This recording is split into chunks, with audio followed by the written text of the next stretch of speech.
Anajar and Levine Accident Attorneys. Call 904-600-4000. That's 904-600-4000. ESPN 690. Jacksonville's home for ESPN Radio. You watch Action Sports Jax on CBS 47 and Fox 30. Now Action Sports Jax is on your radio. Broadcasting live from the ESPN 690 Anajar and Levine studios. Here's your host, Brent Martineau. I went from flip-flops and a bathing suit on about a half hour ago to sweatpants and a sweatshirt here in Jacksonville, Florida. Sounds like I just came in at just the right time. I got here about 45 minutes ago, and it was still, pretty warm and sunny out. And then I was talking to you, and you said it kind of cooled off a little bit. It was unbelievable, really. I mean, you know those times when you can feel the cold front come in? Yeah. Like you can actually feel the cold air? Yeah. Which is kind of cool, I think. But it went I think it was 89 degrees in my car when I was on 9B coming up here. Okay. So that's about 10 minutes away. Mm-hmm. I stopped and got gas, pulled in here, and it was 72 degrees. It dropped 17 degrees in about, I'd say, a 12-minute span. First of all, yeah, stop lying, because you said you stopped to get gas. Did you stop at Starbucks as well, get some more coffee? I didn't, actually, and Wow. I feel like crap. You know why? Because today is, I'm trying to start I only Cleanse? had 2 coffees today. Yeah. I worked out today. Yeah. I feel awful. And not only that, their pollen is everywhere. So I worked out in the back porch, and it is just like yellow. Well, here's the thing with coffee. I don't think caffeine's necessarily that bad for you, but I'm sure it's like the stuff that you add to a Starbucks coffee, like sugar and whatnot. Yeah, I usually will have some sugar and cream in it. And listen, I'm not stopping drinking coffee, but I do think I could stop drinking 6 of 7 of them in a day. Well, at least your eye's not twitching anymore. Or is No, it still actually, I was twitching? thinking about that. It went away. We're back. So that was just during Super Bowl week, or for a couple weeks span. Fair enough. Hey, we're trying to get right. Now that Daytona 500 is over, kind of ends what I kind of believe is a crazy season for us from late July all the way through February 15th. I always put it not on the Super Bowl, but I always say it's 1 or 2 more weeks with Daytona because Daytona's busy for us on the TV side. And it's not like it's going to slow down. Actually, March will be the busiest we've had it because of the players. And but it's just kind of a different kind of busy, which is okay too. We like staying busy. Brent Martin along with Austin Lane, Justin Couzart. Couz off a big NBA weekend. We will talk a little bit about how was it. He's working hard right now. Sorry, I was working on your guys' audio. Yeah, it was good. It feels like every year, no matter what you do, there's always debate like, oh, this dunk contest. Yeah, they should never do the dunk contest again, is what people think. It's just like run it back. We do it every year, and here we are. So, but there's a lot of money attached to it with TV and everything. So yeah, you have to do something. You got to keep doing it. Along with sponsorships too. Right. Like it was like the Sprite, skills challenge and the whatever else dunk contest and the something 3-point contest. Like all these sponsors are really getting their money's worth here. Yeah, the highlight was J. Cole coming out. So yeah, that was legit though. Yeah, that was cool. Yeah, I think we were talking about All-Star games and that kind of deal a little bit, and just do they do too much? And it does fall into one of these things where we got trapped in last night too. I'm sitting there in victory lane waiting for that race to end, and just Twitter can't help itself, man. I mean, Twitter to me is sitting on a couch across America, popping another cold one, and complaining like there's no tomorrow that a race won't get over with quicker and a guy won't golf fast enough. J.B. Holmes, he was so slow, and I wasn't even watching. And I get it. I mean, some parts of that is, but that stuff was over. Like it was perfect. Like if you are a sports fan and you like it all, and you're willing to complain about that stuff, well, you got to see flip back and forth between some golf, maybe even Orlando Apollos if you're interested in the AAF, which came down to the wire a little bit, and the Daytona 500, which ratings were way better at the end because of the crashes instead of just a boring race. You could flip back and forth, and then it fed right into the NBA All-Star Game if you were interested in that too. So I really don't know. I mean, I get it. Twitter's just going to complain. People are going to complain. That's right, yeah. But it's the same thing with the All-Star Game and the dunk contest, and it's like complain weekend. I enjoyed John flipping. Gordon has a book out, The No Complaining Rule. You all should read it. All right? I thoroughly enjoyed flipping it back and forth between Daytona and golf. It was a different sport weekend for me, but I enjoyed it. I think what is it, the car to can thing that they were doing with the Busch car. I believe. They afterwards. You see it a different way than I do because I'm there. So from the TV perspective, they call it. I'm pretty sure they call it car to can. And what they do is they take the metal from the car and they turn it into Busch Light cans, or they look like Busch Light cans. Yeah, okay. And then you can win one that's signed by. Yeah, that's cool. I was like, that's that's so perfect for NASCAR, and like I love that idea. Stewart brought this point up about to your in that same vein, and he heard this over the weekend. The rules are going to change completely after this Daytona race because there's a restrictor plate. Not to get too deep into NASCAR, but it's the last restrictor plate. They're doing something different even at Talladega, and the next time they come to Daytona. And so he said they actually will like destroy these cars because nobody wants to give up any of their R&D, their research stuff that they put into it, which they put thousands and millions of dollars into, and they don't want to give up any of their secrets how a car is built, so they're pretty much just going to destroy them. So all those cars that did get wrecked yesterday at Daytona, well, they're on their way to probably being wrecked anyway. At least that's the way we heard it. Stewart heard it that way. I thought that was pretty fascinating. Well, I mean, a little hint, whatever Joe Gibbs Racing is doing, just do that. Yeah. Because they had a pretty good day yesterday. Yeah, 1, 2, 3 for Jack. That guy knows how to win, huh? Super Bowls and NASCAR races. And it was a pretty cool scene, actually, in Victory Lane. Always is. I've said this before. We won't spend 2 hours talking Daytona 500. We got to go down there on Friday. It was fun. I love covering the week. I think it's a huge event. It's a big event. There's 100,000 people at the track. Jacksonville's a top 10 market in the country in terms of ratings for this event yesterday. I mean, people still like it. We talk about the relevancy of it. Joe Gibbs and Dale Earnhardt Jr. both on Sunday said, yeah, we have problems in the sport right now. It hasn't been a good time, but we are going to come out on the better side of this. There's a lot of talk about that. Stuart Weber will join us in a little bit. He knows it way more than I do. So, but it's a good event, man. It was an event. It's a cool event. And I had a lot of fun being there all week, Wednesday, Friday, Sunday. And I think the 500, because the weather was really good. Weather was outstanding for the 500 from, sunburn to how many beers have you had to a beautiful evening, like under the lights. Like nobody minded hanging out. We've hung out a long time at Daytona before because of the rain and other events, weather events. But that was fine hanging out for while they cleaned up the track a couple of times because the weather was gorgeous. I also saw that you retweeted one of those scooter things with the sofa on top of it that I was talking about at the that thing. Was good, huh? Yeah. So it was just like it was a chair. The one I saw was like actually a couch on top of. Yeah, you were talking about it the other day. That's right. It was insane, but that was pretty funny. See, I'm sure there's a lot of crazy things. I mean, that guy had Daytona. a full lazy boy. Yeah. Right. Yep. And then it was on top, I guess, of like the bottom part of a mobility scooters would look That's like. what it was. Yeah. And then somehow he had it rigged up where the controls were like, in the seat basically, and he's controlling it from sitting in a lazy boy. So insane stuff. You see the Joe Dirt guys that I tweeted out from Jacksonville? I did not. I mean, there were like 4 or 5 of them. They were taking pictures with everybody. For sure. I mean, it's hey, listen, it's a different animal down at Daytona. Embrace it, man. Anything might as well. goes. Yeah. Nobody. One of the cool things in the world, I think, is when people just don't really care what other people think. Because I think that's easier said than done. Well, especially nowadays too. I mean, it is a rare quality to find somebody. I mean, listen. I mean, I think we all have a threshold of where we're like, okay, yeah, I probably do care what people, No, for sure. I mean, there are some people that would go outside and run naked around this parking lot. There are some people that probably wouldn't, and I'm in the wouldn't category. But there are some people who just don't care.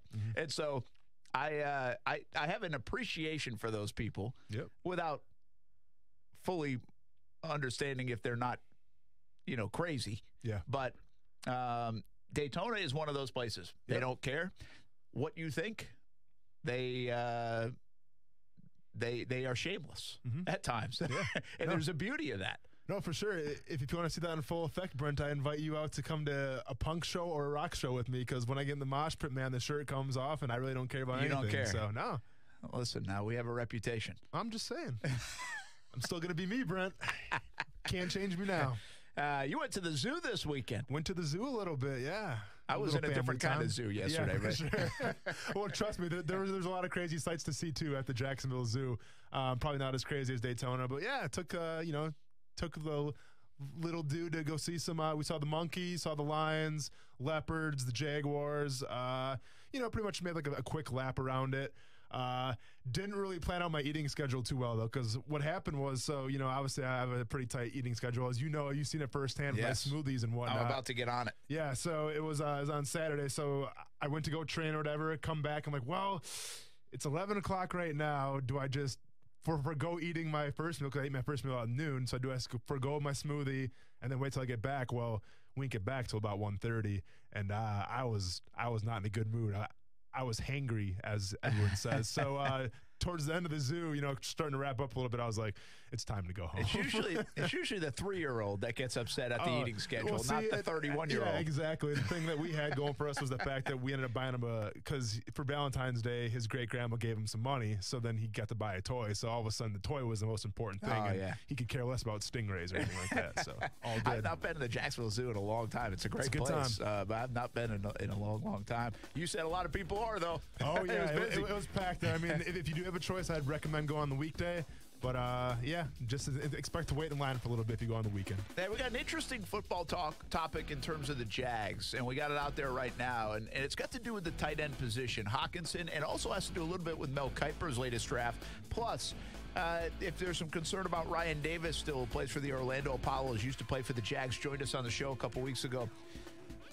Austin Lane caught up with him, so a little update on the health of Ryan Davis after what looked like a very bad injury during that game yesterday. So much more to come here on a Monday edition. 362-9901. Action Sports Jax on ESPN 690. Jump on in if you want. We'll be back right after this. Action Sports Jax with Brent Martineau on ESPN 690 is brought to you by Best Bet Jacksonville and Orange Park.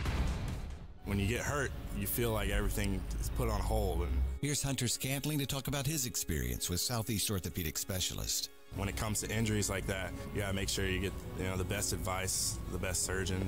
And luckily, I was recommended to go to Southeast Orthopedic Specialist, and the office was awesome, very nice. Everybody there made me feel at home. Everybody's been spot on. Get your body moving again with Southeast Orthopedic Specialists. Find out more at se-ortho.com.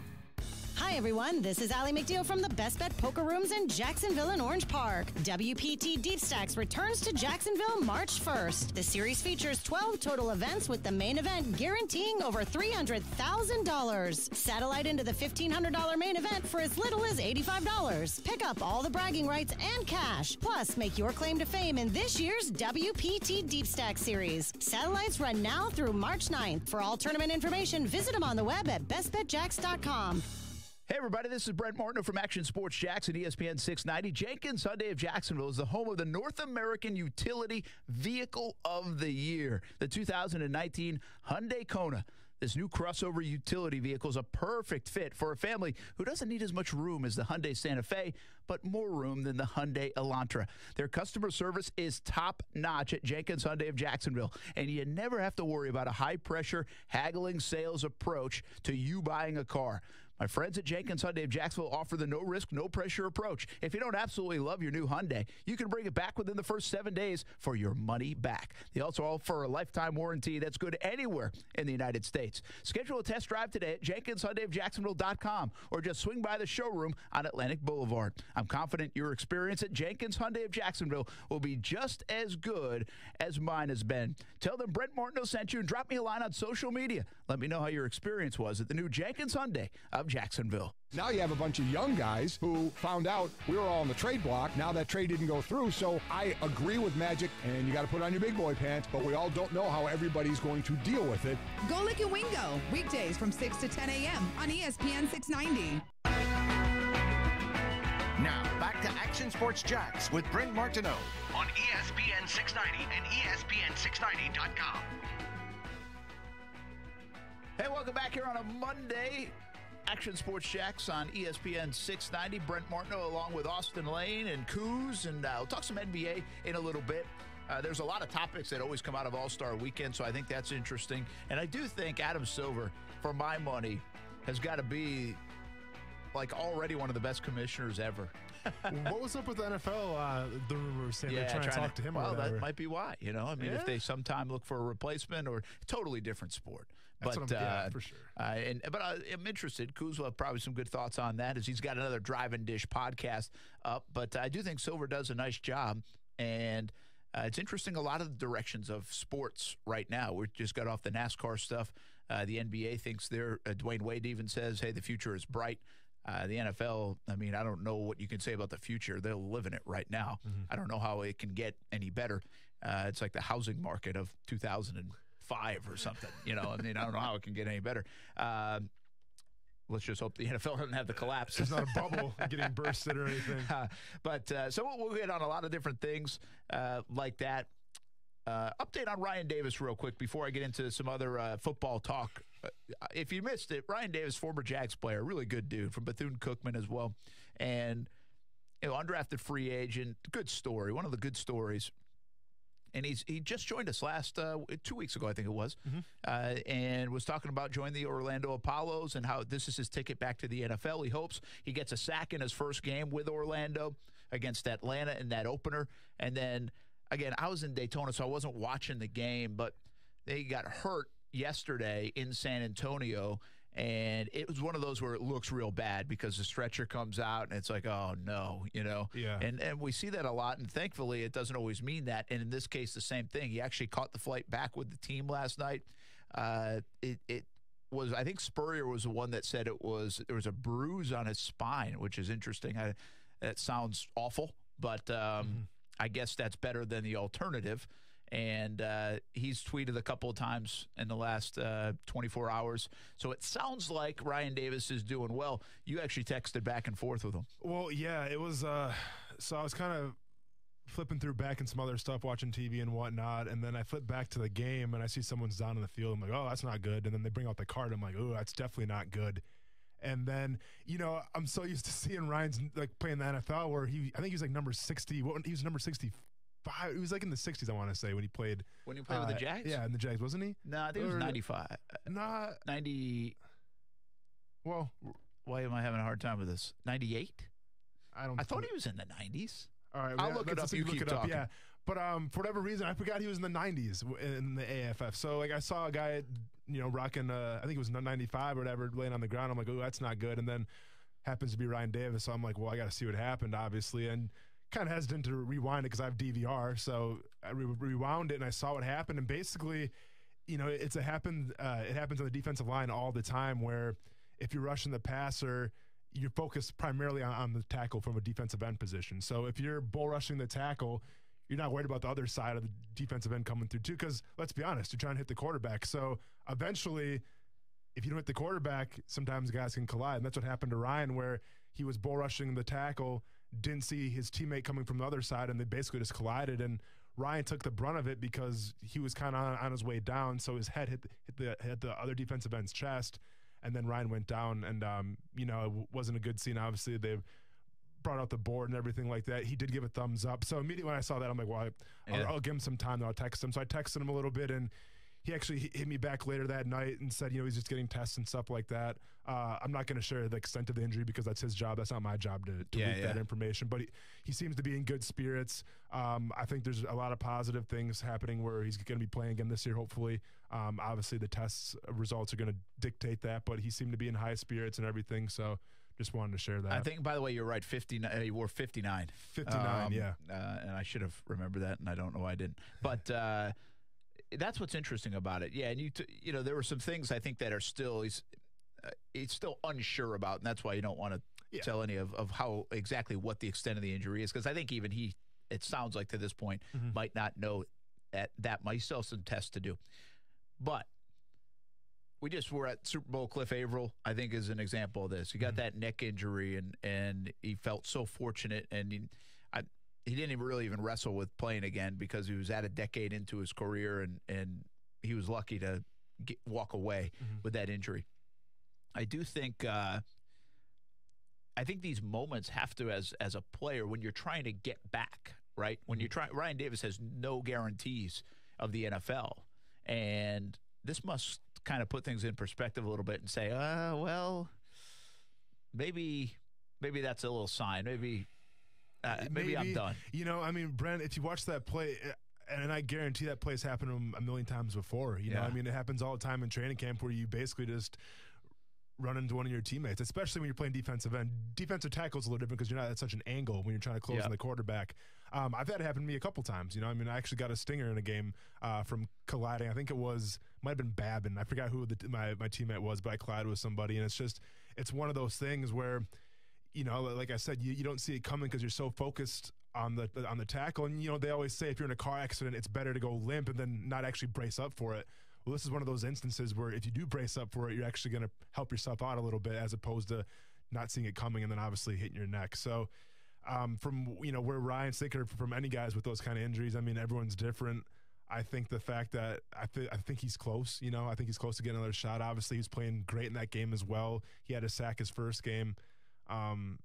So we'll see. I'm not going to speak for him, but from my perspective, I feel like if it's nothing serious, he's probably going to give another shot. Yeah. How much does a stinger hurt, or does it just make you numb, or what's the deal? Give me what's the life as we see that all the time, and it's always like, and then it's just a stinger. Well, it's a little bit of both. I mean, it does hurt, but at the same time, so usually a stinger, what happens is, you hit your neck and either your right or left side just shuts down. So like when I did mine, I mean, I got the stinger and I couldn't move my arm. Like you could feel like it felt like just warm water going through your veins. It's weird. Really? It's a really weird thing.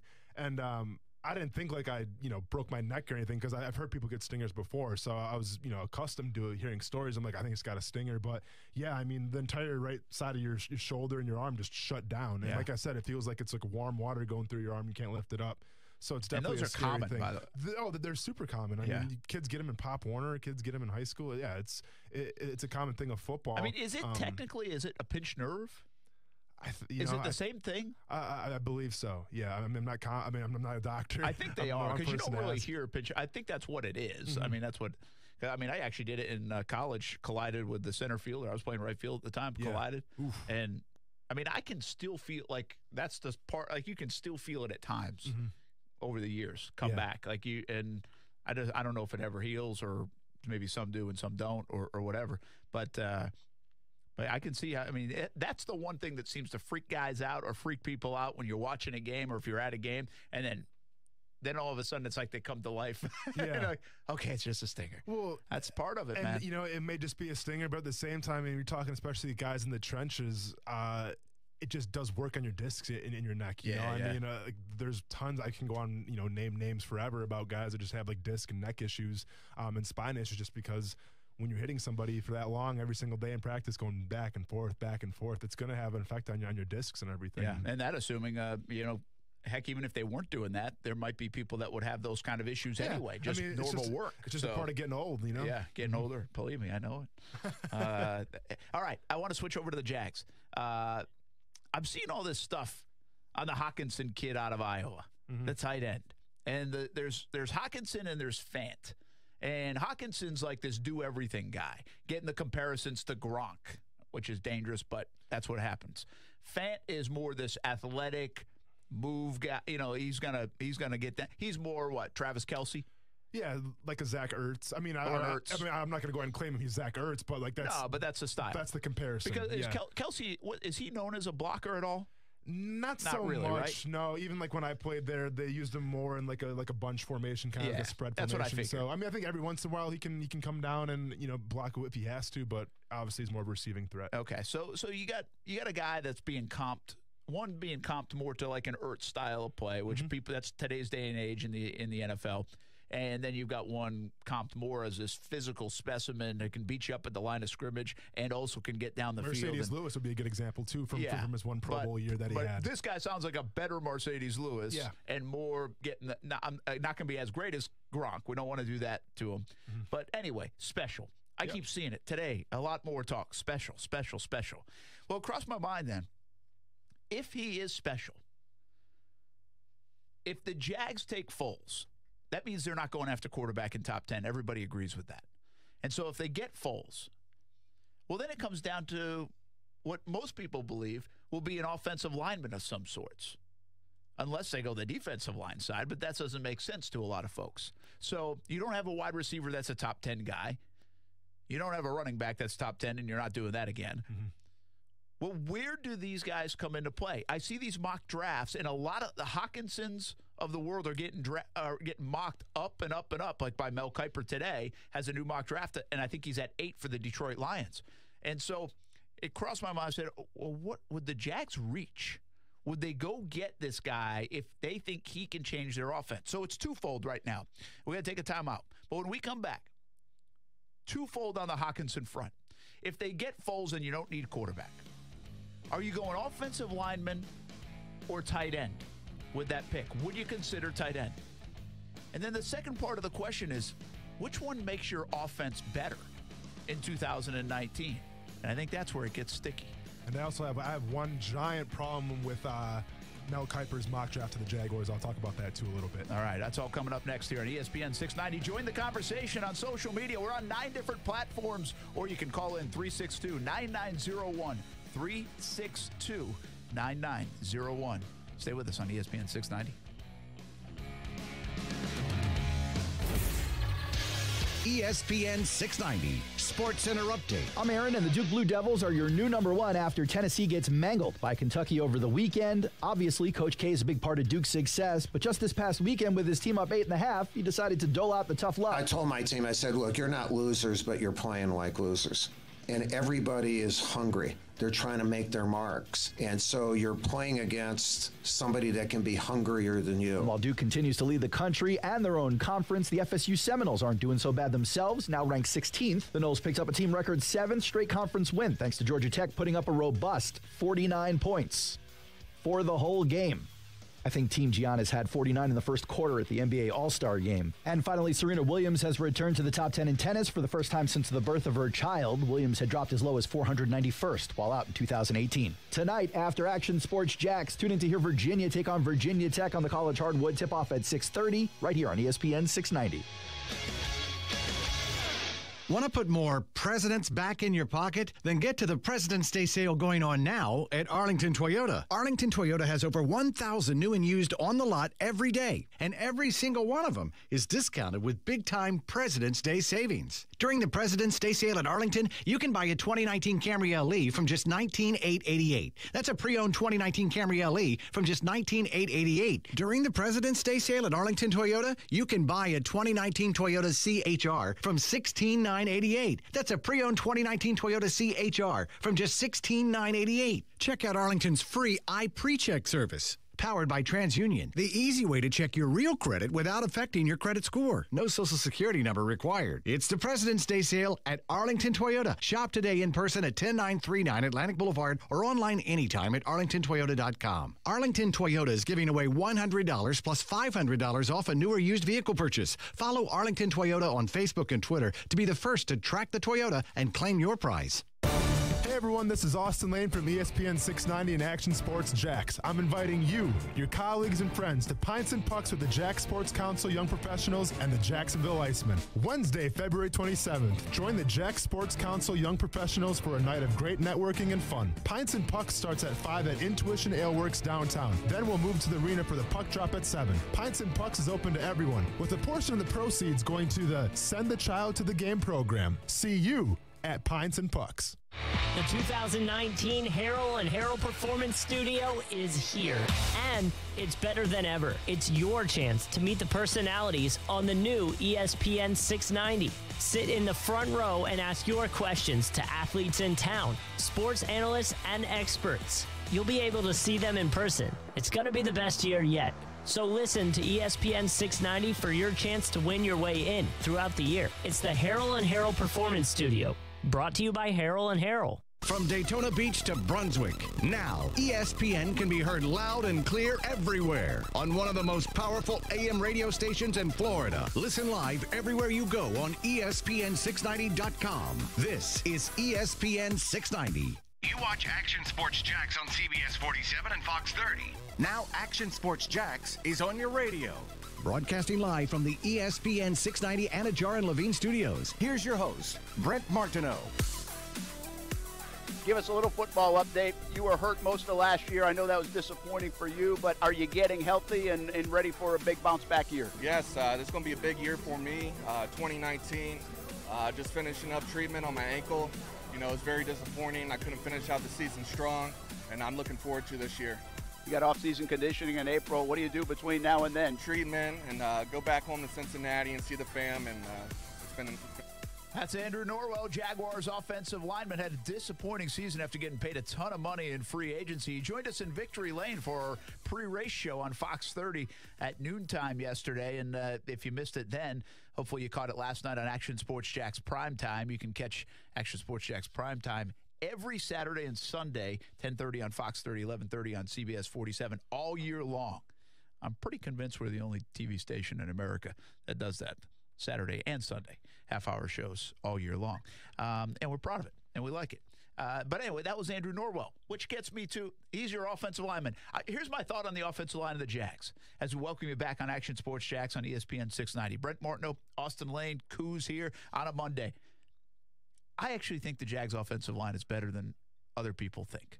16 different offensive linemen played last year for the Jags. 16. Run that number through your head a couple of times. There's supposed to be 5.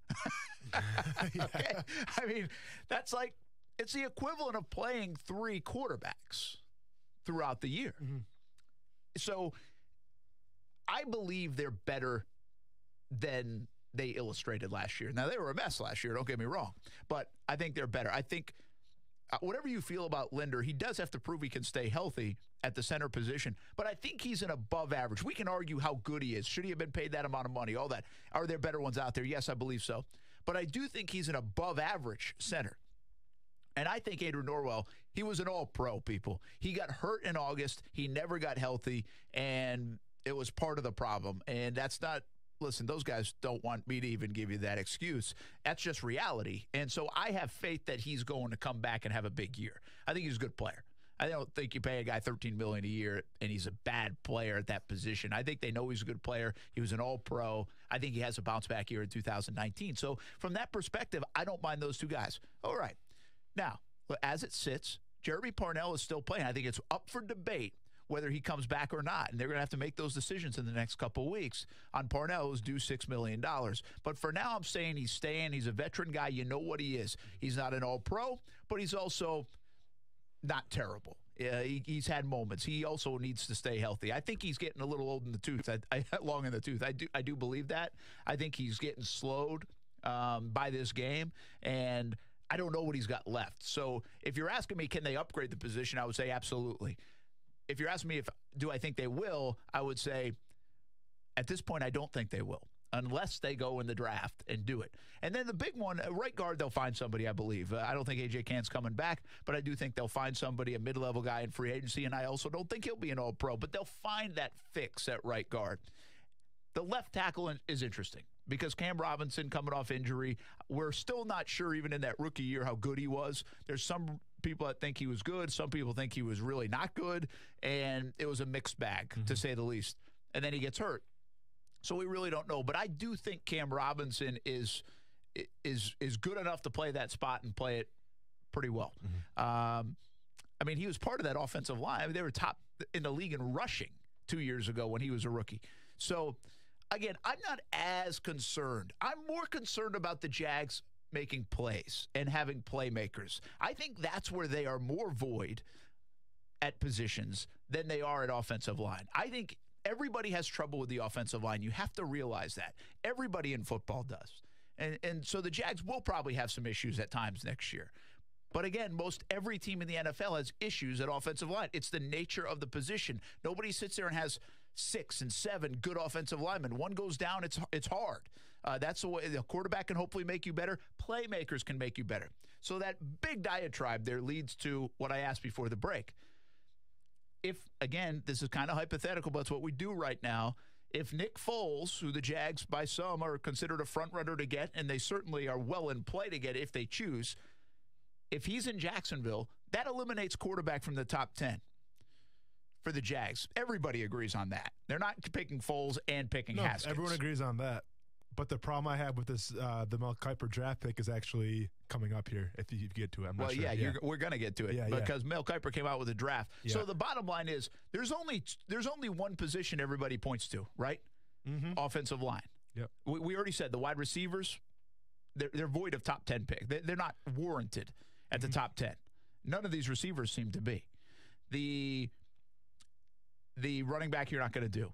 They don't need much on defense. At least that's what everybody feels like, right? Now, the defensive tackles and edge rushers, there are plenty available at number 7 that are good. That's probably their most talented spot, is to go on the defensive side. But we will all be stunned, it feels like, if they go on the defensive side at number 7. Well, I'm going to be honest, too. You said wide receivers. There is one, actually, that has some top 10 intrigue to me, at least, from an eye test.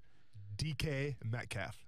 Because he's ripped? Well, did you see those pictures? I have seen the pictures. So, he's also 6'4", 230 pounds, Brad, which is that's a one receiver if I ever heard of one receiver. Yeah, I bring you Kelvin Benjamin. What the hell's he done? I mean, hey, true, but this guy's supposed to really do well at the combine, throw up some big numbers, run pretty fast. So if that's the case, you never know. I mean, right now he's going 9 to the Bills. I feel like he's like Mamula.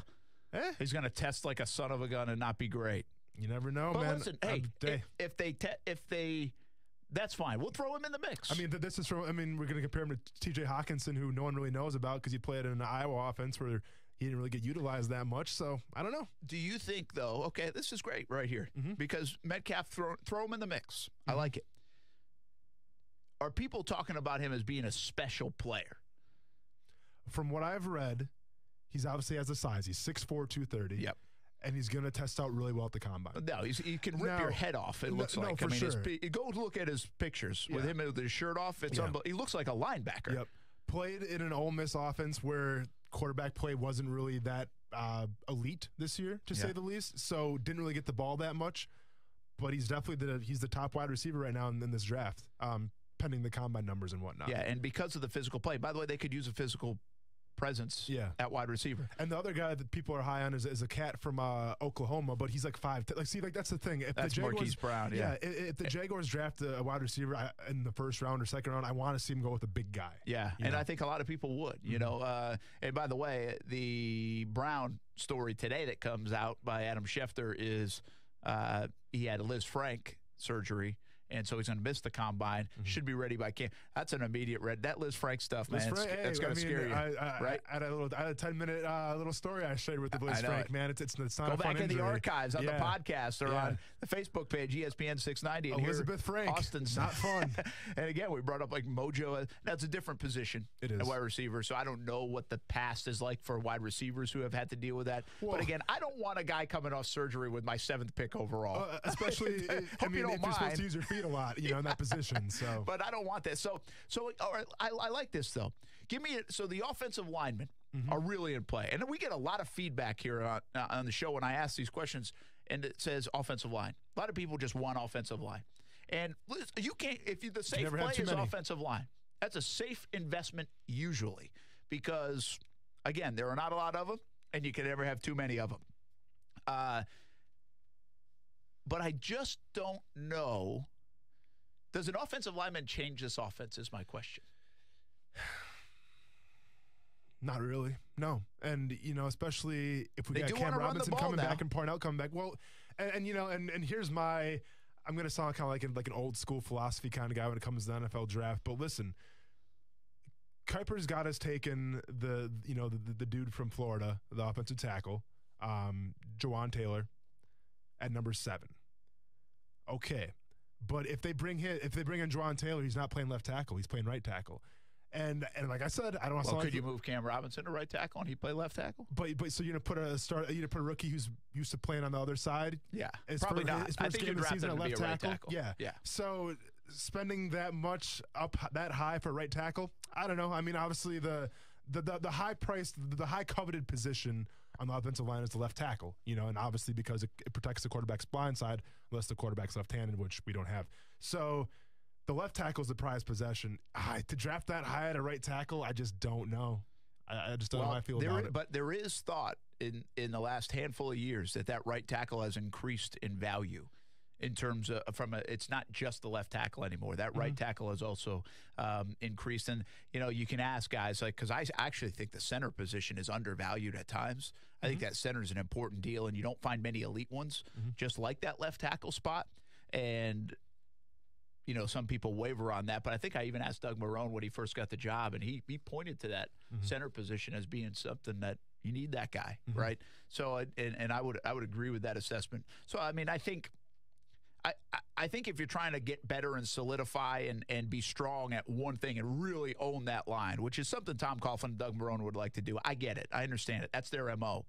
Well, you're doing that. So I'm not going to hammer the pick if that's the way it is. It's not sexy. It's not fun. I mean, offensive linemen, with all due respect, you just don't get the buzz. It'll be so that's the draft party. Will be like golf this. Clap, little golf clap. Yeah. You get a DK Metcalf and he comes in and his shoulders are as wide as the door. Takes off his shirt and people are going to go crazy. People be like, we got this guy. Yeah, I mean, dude, I don't know if that's even a real photo of him, but it's ridiculous. But so in between all of that is this TJ Hockenson kid, a guy that can block and catch, and that's an art that no longer exists because they don't do it in college, right? They play a different game in college. Yep. So there's very few of them, the Mercedes Lewis type, the Gronk type, that can do both and kind of that 2-in-1 package. Even in this one, there are tight ends in this draft, but there are not a ton of tight ends that do both and excel at both. This Hockenson kid is getting so much attention right now. The question is simply, to me, who makes you better? Who makes you more dynamic? And I'm on search for playmakers on this offense. I'm not in search of blockers. No, and agreed. So now you get a little of both. You solidify that blocking for the run game with Hockenson, and you potentially get a playmaker. Now, listen, this guy's not electric in the passing game either. I don't want to overshoot that. Whoa. But he's got the ability to do both, which I think adds a dimension to your offense where you don't have, and we have not had in Jacksonville, while all these other tight ends are running all over the place a top around 10 the pick, league. Though? A top 10 pick? Jacksonville hasn't had it. A top 10 pick? You're too stuck on value, man. I'm asking you, what gets you stuck more on dynamic numbers. on offense? I'm stuck on numbers. Only 2 tight ends have ever gone top 10 in my lifetime, Brent, and that's Vernon Davis and Kellen Winslow. I remember watching Vernon Davis. Vernon Davis ran a 4.3. All right, you can put him at receiver, you can put him at tight end. The guy put up crazy numbers. He also had a 42-inch vertical and a 10.8 broad jump. And he went number 6. Winslow was a bust. Winslow wasn't that good. But he had other problems. But that's what I'm saying. Like, do you see this TJ Hockenson kid and be like, oh, this is definitely top 10 talent? By the way, Vernon Davis would go in top 10 by far right now because it's a different day and age even for tight ends. They're more valued, in my opinion. True. Hey, what is everybody saying? We got a lot of responses. We'll check in with those, and you can give us a call. 362-9901 next. My problem with Mel Kiper's pick again. On ESPN 690. Built with the biggest names in sports, all on one radio station. Golick and Wingo, Dan Lebitard, Stephen A. Smith, and Action Sports Jax, Brent Martineau, every afternoon. Plus, Sports Center updates at the top and bottom of every hour. And major breaking news in sports when it happens. Make us your only button for sports. Listen live everywhere you go on ESPN690.com. The all-new ESPN 690. And now, a quick comparison from Grasshopper. When a client calls, what do you want them to hear? Your personal voicemail? Hey, you've reached Greg's cell phone. I'm away right now, obviously. Leave a message and maybe I'll get back to you. Or something a little more buttoned up, courtesy of Grasshopper. Thanks for calling Green Landscaping. To make an appointment, dial 1. For billing, dial 2. To speak with Greg Smith, dial 3. There's no contest. Put your best voice forward with Grasshopper, the virtual phone system for small business. Try it free at grasshopper.com. Golick, did you know that Gatorade Zero has all the same electrolytes but with zero sugar? I did know that because I drank some Gatorade Zero after I ran 2 miles at the gym this morning. 2? Please, I ran 3. Did I mention I also was on a 6 incline? You didn't, but that's interesting because that's 2 less than I was on. Were you also running backwards because I was? No. Gatorade Zero, all the electrolytes with zero sugar, so you can get more out of zero. Hey, everybody, this is Brent Martineau from Action Sports Jax here on ESPN 690. And although the focus has shifted a little bit from football and heading into basketball season, maybe even baseball season, we have not lost our focus on helping you get the best car buying experience. If you haven't been to see my friends at the new Jenkins Hyundai of Jacksonville, you've got to see this new state-of-the-art showroom and meet their fantastic people. Beyond that, if you're thinking about buying a new or pre-owned car, you really should go see the team at the new Jenkins Hyundai of Jacksonville. Jacksonville. I'm really confident you'll find their approach to be a breath of fresh air. Take it from me. I drive a Hyundai, and my friends at Jenkins Hyundai of Jacksonville emphasize a no-risk and no-pressure approach. They offer a limited lifetime warranty that's good anywhere in the United States, and if you're not 100% satisfied with your vehicle for any reason, you can bring it back within the first 7 days for your money back. Jenkins Hyundai of Jacksonville is located on Atlantic Boulevard. You can schedule a test drive today at JenkinsHyundaiofJacksonville.com and tell them Brent Martineau sent you. Blake Bortles needs a change of scenery. People need a change of scenery from Blake Bortles. That's not the case in Denver. You can like Case Keenum or not, but it wasn't like, hey, this guy's got to get out of town. Action Sports Jax with Brent Martineau. Weekdays from 3 to 6 p.m. on ESPN 690. Now, back to Action Sports Jax with Brent Martineau on ESPN 690 and ESPN690.com. All right, so that's the deal. So I'm trying to get going on this diet, right? It's doing a real bad job eating those Cheez-Its over there. That's the thing. It's like, so here's what you wrestle with. One, like, I just don't. It's really hard to get going on anything like this. Everybody tries them, right? Or most people do.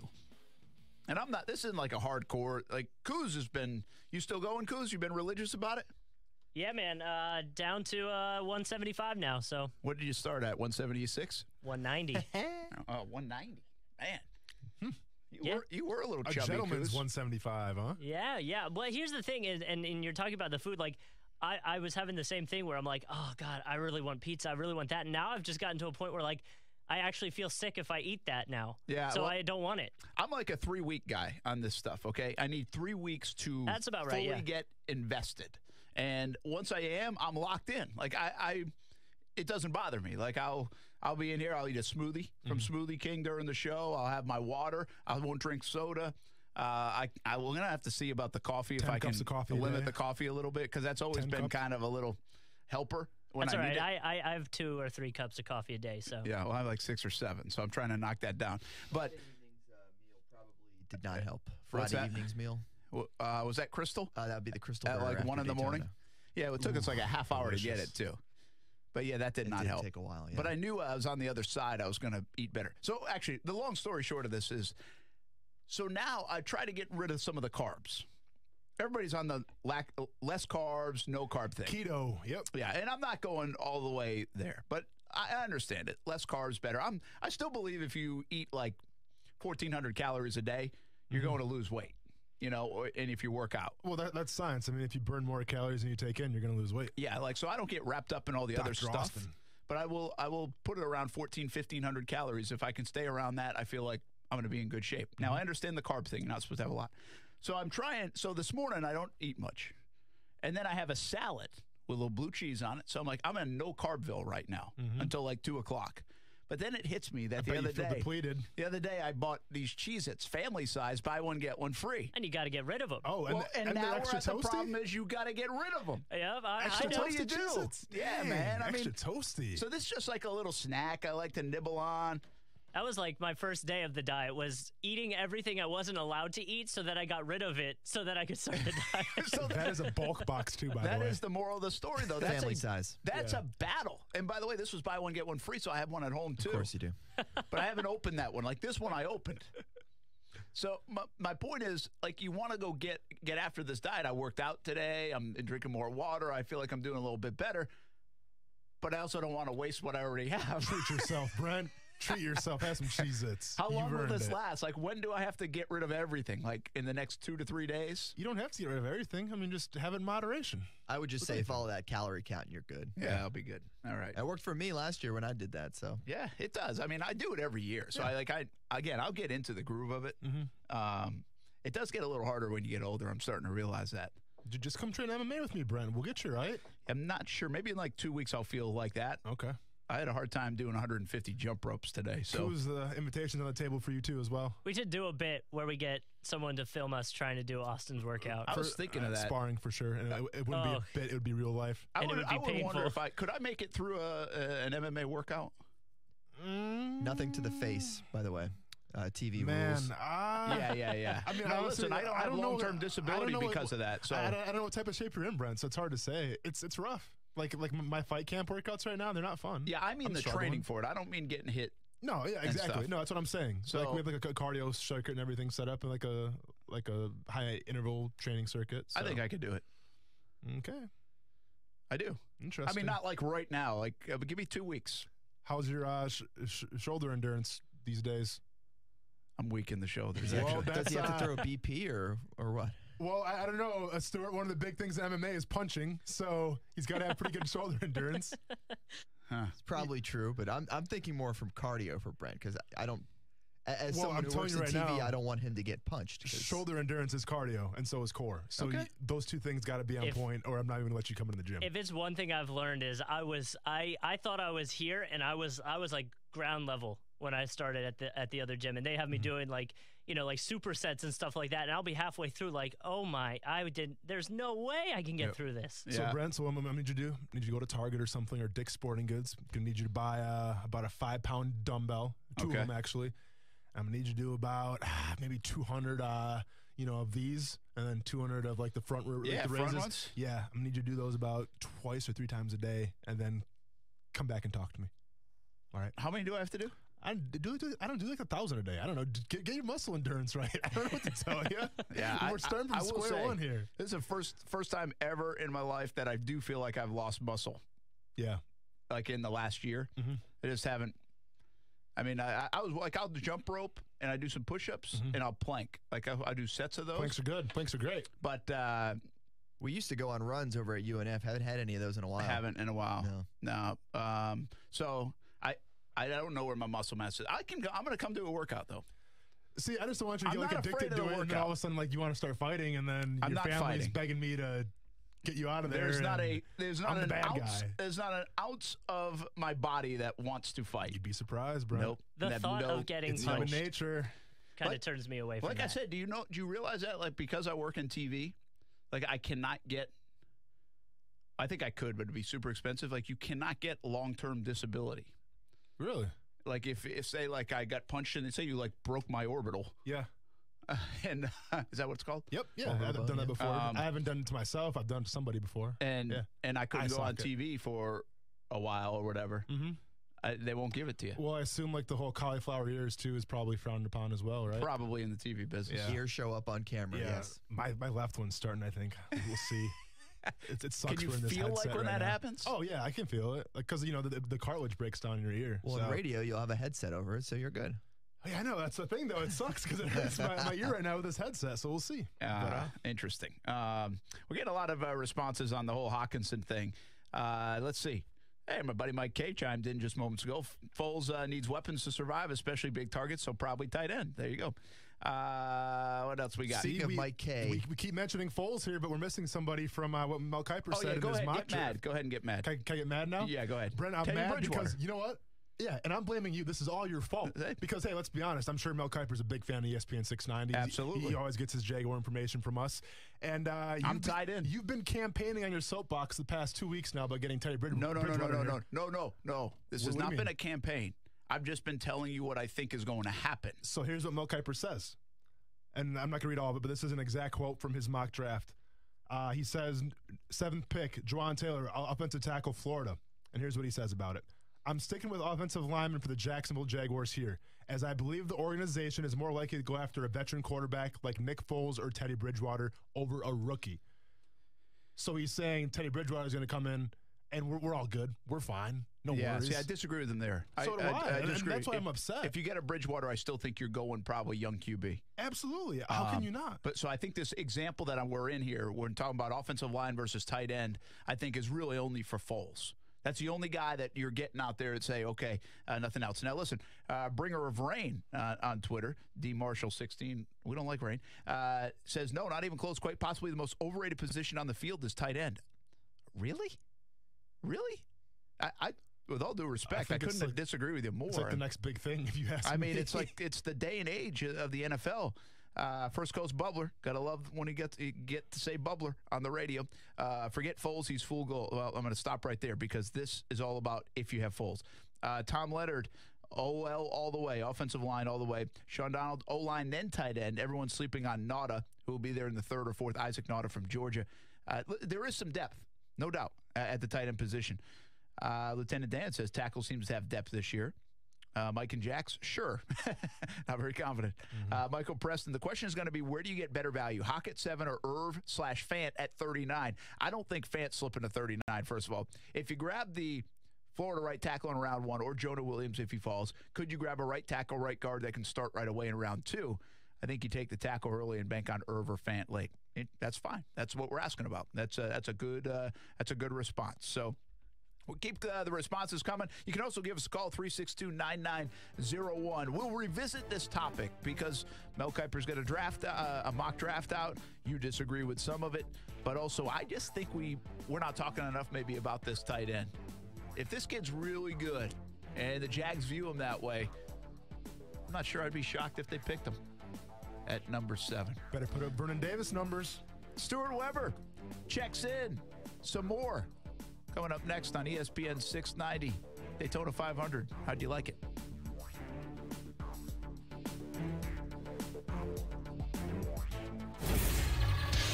ESPN 690 Sports Center Update. I'm Aaron, and don't look now, but the AP Top 25 is out, and there's a new number 1 in town. The Duke Blue Devils took the top spot as expected after Tennessee got crushed over the weekend. ESPN's Mike Greenberg says now for the hard part. If they lose Wednesday night against North Carolina on ESPN, while it might not really be a huge upset, it will be perceived in a lot of places as a major upset. They take that pressure with them. That's not the half of it, by the way. The ACC currently has, as of today, the numbers 1, 3, 8, 16, 18, and 20th ranked teams in the nation. Easily the toughest conference in the country. And speaking of number 16, your Florida Seminoles brought the defense this past weekend with their 69-47 drubbing of Georgia Tech. Chris Kamaji with 10 points and 12 boards to lead the way for FSU. And Oklahoma wideout Marquise Brown is projected to go in the top 15, which makes him a possible target for the Jags, but they won't be seeing him at the Combine. Brown announcing today his recent foot surgery will keep him out until rookie camps begin. Find all the news you need on any of your teams by going to ESPN690.com.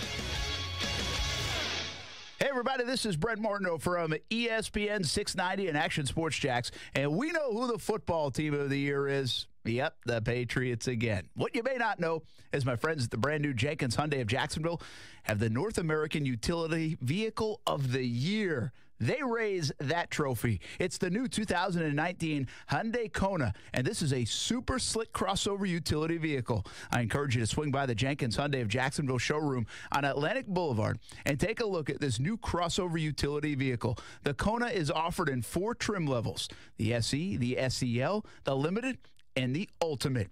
Go see my friends at the new Jenkins Hyundai of Jacksonville and schedule a test drive and order the new Konas today.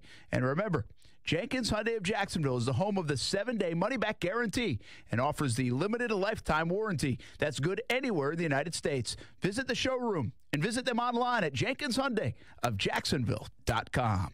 Ladies and gentlemen, are you ready for the only $5 meal worthy of your appetite? Wendy's Giant Junior Bacon Cheeseburger Meal. Our classic Junior Bacon Cheeseburger is now bigger, with double the fresh, never frozen beef and double the Applewood smoked bacon. There's nothing junior about it except the price. Wendy's Giant Junior Bacon Cheeseburger Meal comes with nuggets, fries, and a drink for just $5. Get the $5 Giant Junior Bacon Cheeseburger Meal at Wendy's. Giant Meal, junior price. At participating Wendy's for a limited time. Fresh beef available in the contiguous U.S., Alaska, and Canada.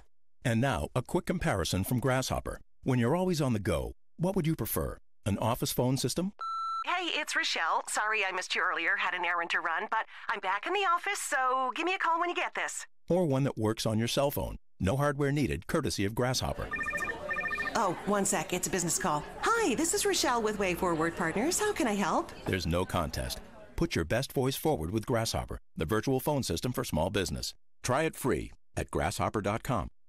Broadcasting live from the ESPN 690 Anajar and Levine studios. Anajar and Levine Accident Attorneys. Call 904-600-4000. That's 904-600-4000. ESPN 690. Jacksonville's home for ESPN Radio. WOKV Jacksonville. Listen live everywhere you go on ESPN690.com. ESPN 690, a Cox Media Group station. ESPN Radio Sports Center. I'm Christine Lisi. This upcoming season will be the final one for Giants manager Bruce Bochy. The 63-year-old announced today he'll retire after the 2019 season. The team has won a trio of World Series titles under Bochy, who's been the team's manager since 2007. Oklahoma receiver Marquise Brown, a projected top 15 pick in the upcoming NFL draft, underwent surgery on his injured foot last month, according to ESPN's Adam Schefter, which will prevent him from taking part in the combine and his pro day. Brown, expected to be ready for training camp, will still be a solid addition for any team, believes ESPN's Mel Kiper Jr. If you want a receiver who, as we talked about, can make the big play, can change the scoreboard, average over 21 yards a catch in 5 games. You saw the difference when he wasn't ready to go and 100% tried to go but couldn't go against Alabama. So he's a difference maker. He fits today's NFL with his size. Mel Kiper Jr. on the Will Cain Show. He has Brown going 12th overall to the Packers in his latest mock draft. Tennessee, after the loss to Kentucky, fell to 5th in the latest AP college basketball poll released today. Duke is number 1 for a 3rd time this season. Great news. There's a quick way you could save money. Switch to Geico. Geico could help you get great coverage at a great price. And it only takes 15 minutes to see if you could save 15% or more on car insurance. Go to geico.com today and see how much you could save. You watch Action Sports Jax on CBS 47 and Fox 30. Now Action Sports Jax is on your radio. Broadcasting live from the ESPN 690 Anajar and Levine studios. Here's your host, Brent Martineau. I do have an MMA question for you, but it's not going to happen right now. It'll happen a little bit later, and I think it's, I kind of can't wait for the answer. Bring it. Brent Martineau, Austin Lane, Action Sports Jax, Stuart Weber, Coos. We're all here on a Monday in studio after being on the road a couple of days last week. Thanks for checking us out on ESPN690.com. New website, and that means you can go and there's a contest page and check out the Players Championship. How about a couple tickets to the Captains Club at the Players Championship? You can win. All you have to do is go register, ESPN690.com. Check out the new website. We also have a new show logo. Oh, we do have big that, time. too. We'll talk about that a little bit later on when we mention the podcast. But the Players Championship, it's coming up. It's, less than 25 days away. I think it's 22 days away. And what's better than the Players Championship and happy hour? And it's time for the happy hour horn. Grab a drink, get a shot, and sip your Star Tender. I had to wait till Austin finished completely eating his mid-commercial snack to get to the happy hour horn. Well, Thanks for doing that, man. I appreciate it. That was a stretch. Yeah. I appreciate that. By the way, you like the new logo? Like it is an understatement. Love the new logo. Yeah. A lot of positive feedback. A lot of people starting to murmur in the community. They're all loving it, Brent. Yeah. The beard part 2. Looks James Harden-esque. Hey, now I'm going to be honest. Beard is a little aggressive. Beard is a little aggressive in the picture, but I'm not mad at it, man. That's like something I'm trying to aspire to be. It's for you to grow into. I appreciate it. Yeah. It's a little motivation for me. We needed a logo, so hopefully everybody likes it. Go check it out. You can check it out on the podcast, Action Sports Jax on ESPN 690. I'm sure we'll have it on the website soon enough, but also put it on Instagram where Austin is not, and on Facebook and Twitter. So it's out there now if you haven't seen it. By the way, big thanks to Rich Connolly. He's a guy that I met up in Albany, New York back in the day, and he's always helped me out with those kind of projects. And Rich does a great job, man. Yeah, I he does a great appreciate job. He's really a cool follow, like on his Facebook, because he does all sorts of people. Some people I've never even heard of, so some don't register with me. But then, like a lot of famous ones, just like in his spare time, or and it's kind of cool to see how his interpretation of it. So hopefully you can check out the new logo and always check out the podcast, Action Sports Jax on ESPN690.com. All right, we had a good time at Daytona in the last week. Daytona 500, I think, was pretty good. By the way, ratings were pretty good. If you're complaining about how long the race took in the last 90 minutes, guess what? That helped ratings because people were turning over and talking about it and flipping to it. And there's 2 different ways to go when you're NASCAR. Boring race or so many crashes and it takes a while to finish. Yeah, you can't have it both ways. And we were about to say boring race, by the way. Jeff Gordon and those guys like the race because there was something to it if you really like racing, but that's not the appeal here. We're trying to get to the average fan, the average viewer, the person checking in for the Daytona 500 in their Super Bowl of racing. And, whether you want to say side drafting is fun or not, most people don't unless cars and sparks start flying. Well, it was wild that I was here in Jacksonville. My uncle lives down in St. Augustine. That big crash had just happened, and it was time to go down. We were going down there for dinner, and the entire drive, I was like, oh, I'm going to miss, there's only 10 laps left. I'm going to miss it. I get down there. They're like, quick, you can see the winner. I was like, it's still going? Come on. Yeah. Well, it takes a while to clean up 21 wrecks, man. Red flag will happen. By the way, you got to love HD TV as well. I mean, that melee, that slow motion when the cars get lifted and stuff, it's great that's why TV will always exist. You say that. For me, I still haven't fully seen all of the wrecks because I was in the pits preparing for the reaction from the winning crews. Yeah. And you don't see a TV in some of those spots. Well, so even in Victory Lane, it's like that. You have really two small TVs, probably, the size of these two monitors here. But they're not like, it's not like on these giant boards. In Victory Lane, you got to huddle around these small TVs. It's always so funny when you cover big sporting events. You don't see it like the people see it. You have the worst view. Most of the time. And now you can flip around, you can see the cars cross. So if there's a crash at the start-finish line, well, then it's great. Yeah. But how often is there a crash at the start-finish line? Correct, especially at a place like Daytona where the track is so big that the higher up you are, the better you are. So the front row seats are actually the back row seats, if you want to look at it that way. It's an interesting part about NASCAR, and especially the big tracks like Daytona. Well, you're a NASCAR guy. We heard it yesterday. I thought it was really interesting perspective. Everybody talks about it. We talked about it last week. Is NASCAR dying? Is NASCAR this? We mentioned it all the time. Losing big stars. That's reality. But what I thought was pretty interesting is Dale Earnhardt Jr. and Joe Gibbs, two of the big names in the sport today, both acknowledged yesterday, one before the race, one after the race, when they were talking to the media that, you know what, this is a tough time for NASCAR. This is, we're trying to find ourselves. We're doing this. Yet both of them were very, very positive about the future of NASCAR. Joe Gibbs, really positive. And this is a guy that's been around a lot of different things and seen a lot of different things. I could see why Junior would be real positive. I mean, you love the sport. He even said, listen, I'm always going to defend it. But there's something in the works, and I can't quite figure it out, Stuart. What's in the works to help buoy NASCAR past where it is right now and take it into whatever the next 5-10 years are? They think it's going to be the quality of the racing, and so much of that has to do with the new rules package that kicks in this week in Atlanta. This past race at Daytona was the last race under the current rules, to where you had just that normal kind of Daytona pack racing, where it was front to tail, all the way around, and then things get dicey at the end when people try to get everything they can and know that you can throw caution to the wind. The interesting thing about this Daytona race is that, like you were mentioning earlier on the show, last one for these cars, right? So the cars didn't matter. In the drivers' meeting before the race, the president of NASCAR came in and said, hey, guys, if you want to use that lower line, feel free to. Yeah. Because you talk about the Clash, you talk about the Saturday race, the Xfinity race, even the duels.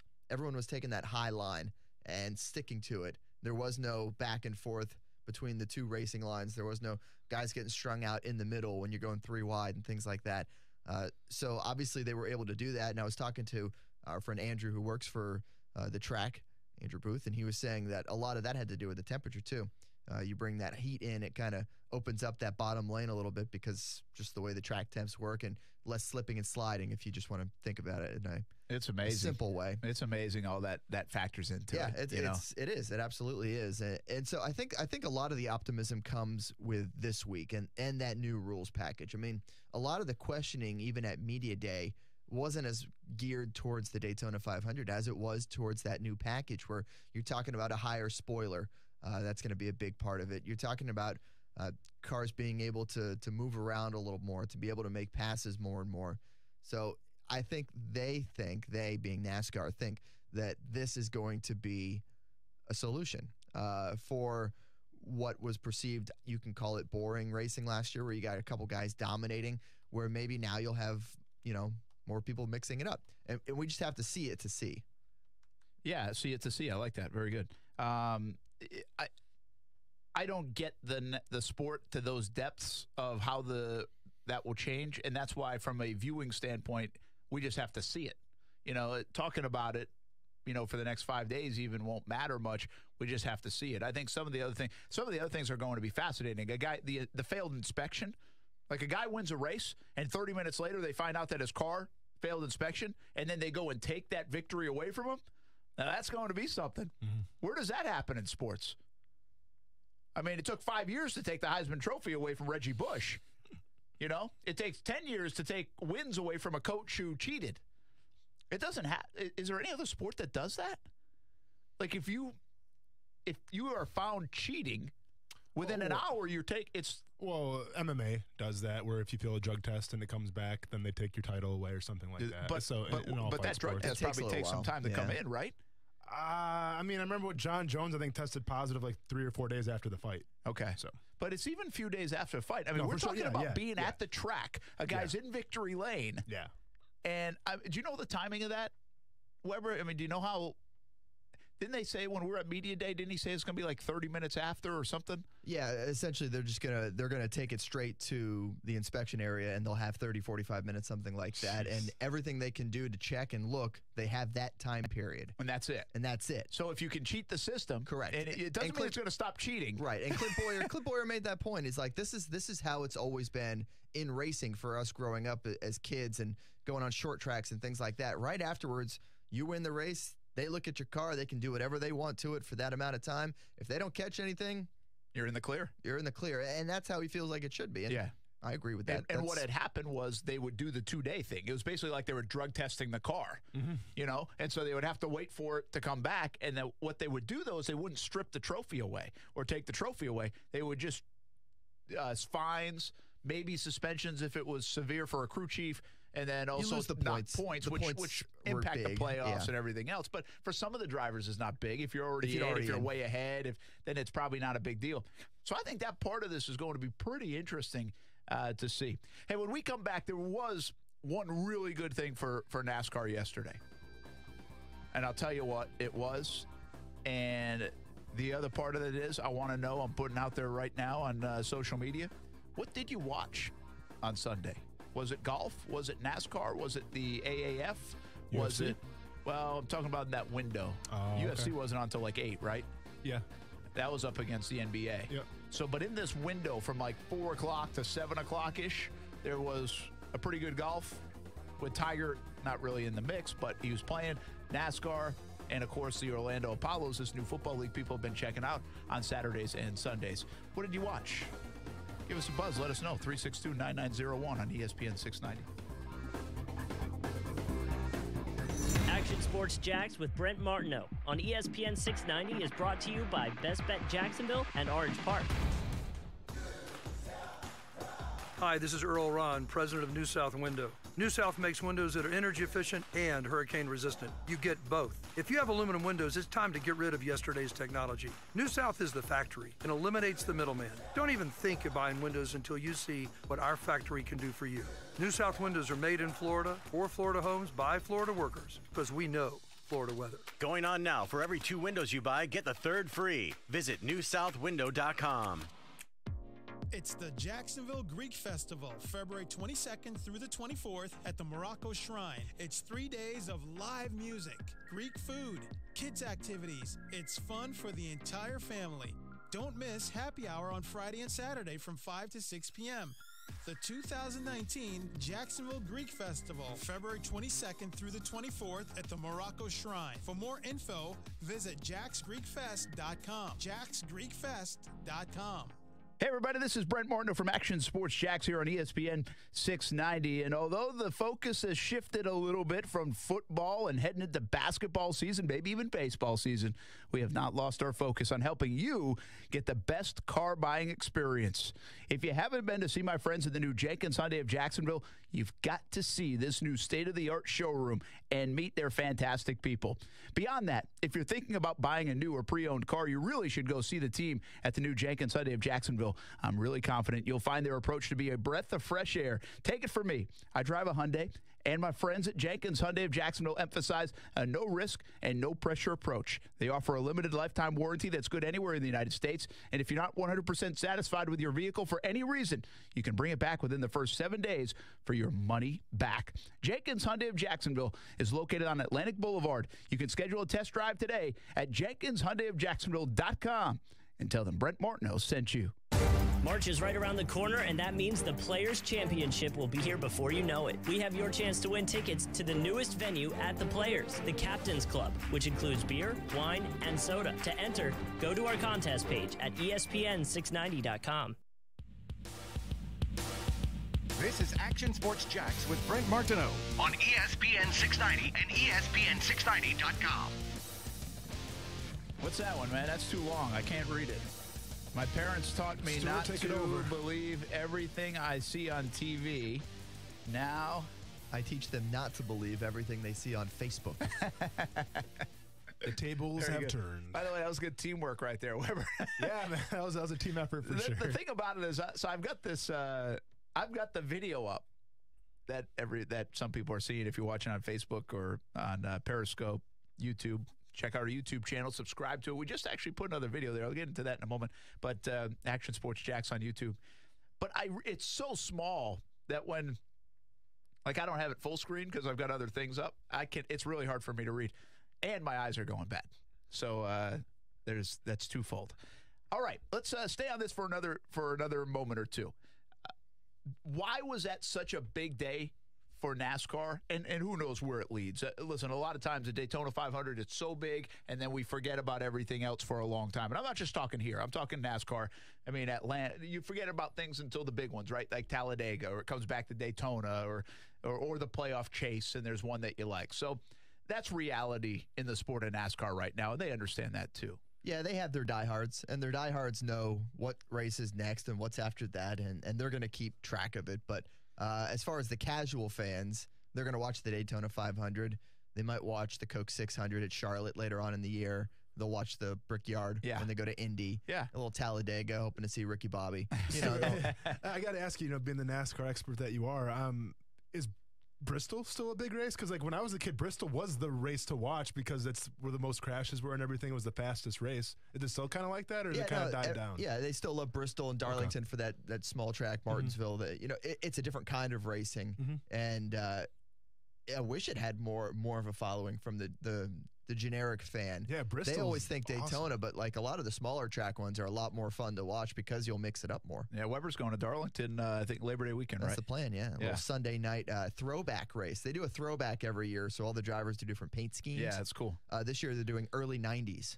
All right. Which is not that far back. Well, they've done like I feel old. They've done the different decades, so you're that's just trying fine. this I mean, one. listen, look, it's almost that was 30 years ago. 30 years ago. So I guess that is a throwback. I guess. I thought it was a good day, though. Here's what I was hoping for: Michael McDowell would have been fun, right? Who was the other kid? Preece. Yeah, Ryan Preece, rookie. I was right between their two pits, by the way. Oh, that would have been a great reaction. Either one of those would have been an amazing reaction. So that's where I positioned myself, hoping to get one of them to win. We had on our pre-race show 2,001 odds to win for Michael McDowell, and he was running in the top 5 at the end, like had a chance. And so I was like, okay, that's cool. I like it. Like if you like sports, you love that underdog story. Isn't that cool? I wanted Jimmy Johnson. I wish I put $100 on it type of moment, Not an underdog, but I wanted Jimmy Johnson and his 80% of a car to finish in first place. He didn't have much. Half of his car was falling off. The whole left rear quarter panel was gone. But here's why it was a great win for NASCAR, because Denny Hamlin wins. And not because of Denny Hamlin, but because of Joe Gibbs Racing and the story. And the story now, and this sounds awful to say, but I mean, I said it last night on TV. It's basically, the worst of times and then the best of times for Joe Gibbs, his family, and their racing team. I mean, he just lost his son at 49 years old, January 11th. After battling a neurological disease for 4 years. Yeah. And so, and the whole story is how J.D. Gibbs helped find Denny Hamlin, and they've been together since. I mean, the racing teams move and go and sponsorships. Well, this one's been together for a long time. And so to the point where, and you're going to hear some audio. I think we have it, Kuz, right? We got some Denny Hamlin and Joe Gibbs. Do we have that ready to go? That's it. Oh, okay. Oh, you got that? Don't worry about that then. But in the post-race, he says, it's the greatest experience of my life. I mean, we're talking about Joe Gibbs. The guy's won Super Bowls. This guy's been a legend in sports in the Washington area, and now very good in the NASCAR stuff too. So that's how big of a moment it was. And I think that story plays out over, not just last night and into today, but it's a feel-good story that will transcend the sport of NASCAR a little bit, which helps. It does. It just helps, and it's a cool story. It's a sad story on one end, but it's a great story on the other end. And it's a big-name guy, not necessarily Hamlin, but in Joe Gibbs Racing, and they went 1, 2, 3. So I think that's a good thing for the sport. It's a help. You always wonder who's going to win. Where's the storyline going to be? We talk about that a lot, and this has some staying power, I think, which doesn't hurt for NASCAR. Yeah, because this is the week of the year that the NASCAR champion from whatever race now makes the rounds. So they're going to be on Good Morning America, I think, tomorrow. They're going to ring the closing bell at the stock exchange. They're going to go on this media blitz throughout the country. And, oh, by the way, there's still another race this weekend, which we were talking about this on the drive home. You can pretty much throw away Denny's performance in this next race in Atlanta because he is not going to be prepared for it. There's just no way around it. He is just locked in on this media tour right now of spreading the name of not only NASCAR, but Joe Gibbs Racing. This story, of course, with JD. Apparently both their favorite numbers were 11, by the way.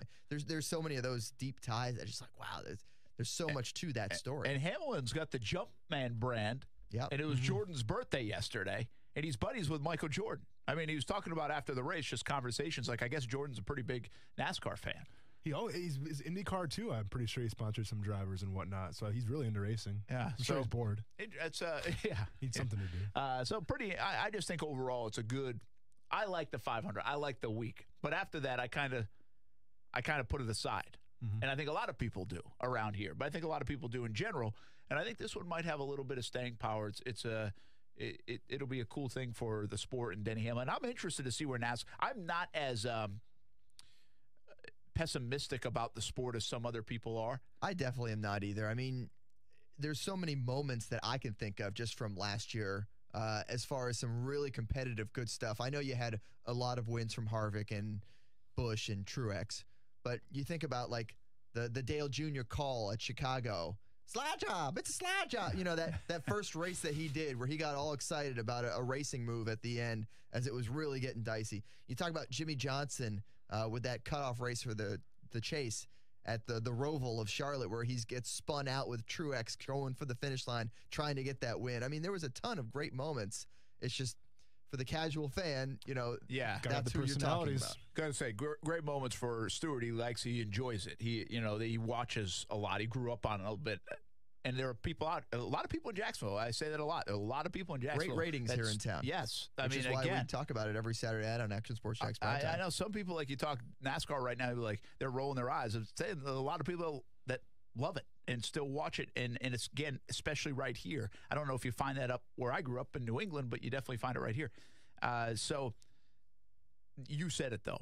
They need some of these personalities to come to life. And we said that in the pre-race show. But we said in the pre-race show, but that's what they think this could have. If they have closer racing and better racing, then some of the anger. Rivalries. Right? Some of the rivalries, some of the, hey, getting out of the car and punching someone once in a while. Is it like some of the road rage on a track, not on I-95, but on a track, is not a bad thing. So that can help buoy the sport. It's what helped make the sport. Stewart, I know he kind of had a bad race. I think he was involved in that big pileup or whatever, but a guy like Bubba Wallace, does he have the potential to be a star? Because he is, he's obviously a black driver and everything. So he's a good driver. I remember watching last year, I didn't watch a lot of races, but it seemed like whatever the channel the races were on, they always try to show footage of him. They kind of hype him up a little bit.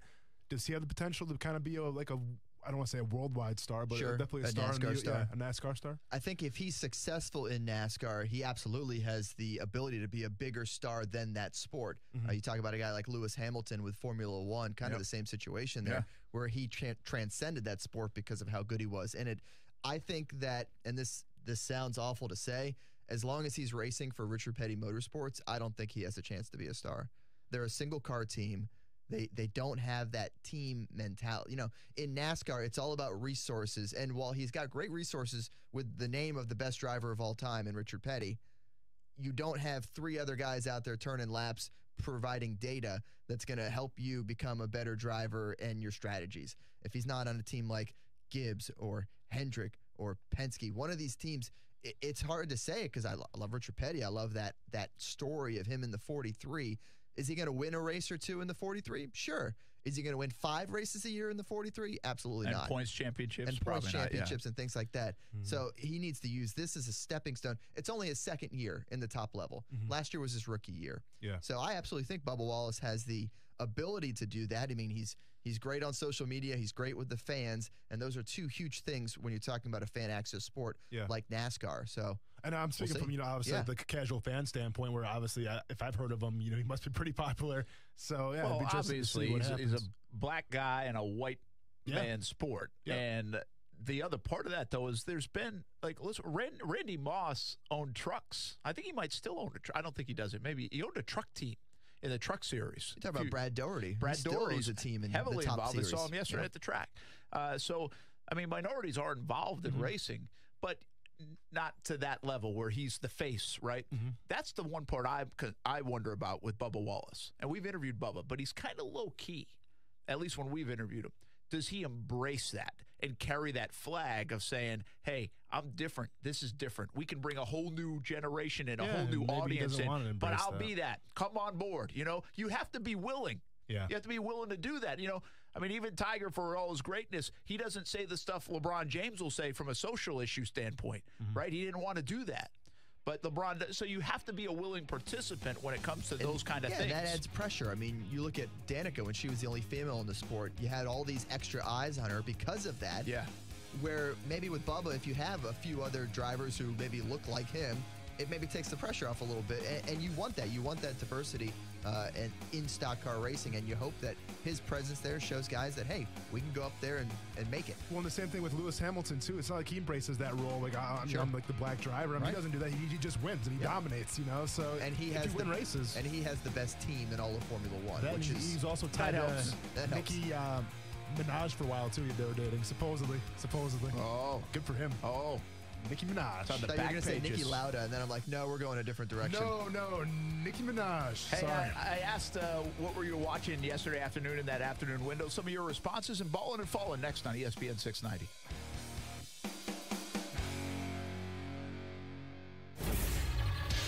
ESPN 690 Sports Center Update. I'm Aaron, and the Duke Blue Devils are your new #1 after Tennessee gets mangled by Kentucky over the weekend. Obviously, Coach K is a big part of Duke's success, but just this past weekend with his team up 8.5, he decided to dole out the tough love. I told my team, I said, look, you're not losers, but you're playing like losers. And everybody is hungry. They're trying to make their marks. And so you're playing against somebody that can be hungrier than you. While Duke continues to lead the country and their own conference, the FSU Seminoles aren't doing so bad themselves, now ranked 16th. The Noles picked up a team record 7th straight conference win, thanks to Georgia Tech putting up a robust 49 points for the whole game. I think Team Giannis had 49 in the first quarter at the NBA All-Star Game. And finally, Serena Williams has returned to the top 10 in tennis for the first time since the birth of her child. Williams had dropped as low as 491st while out in 2018. Tonight, after Action Sports Jax, tune in to hear Virginia take on Virginia Tech on the college hardwood. Tip-off at 6:30 right here on ESPN 690.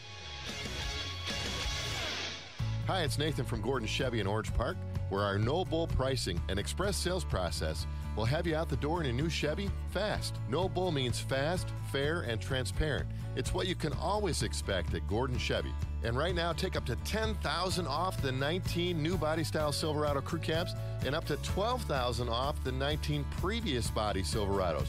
Only at the money saving end of Blanding and online at GordonChevy.com. Chevy, find new roads.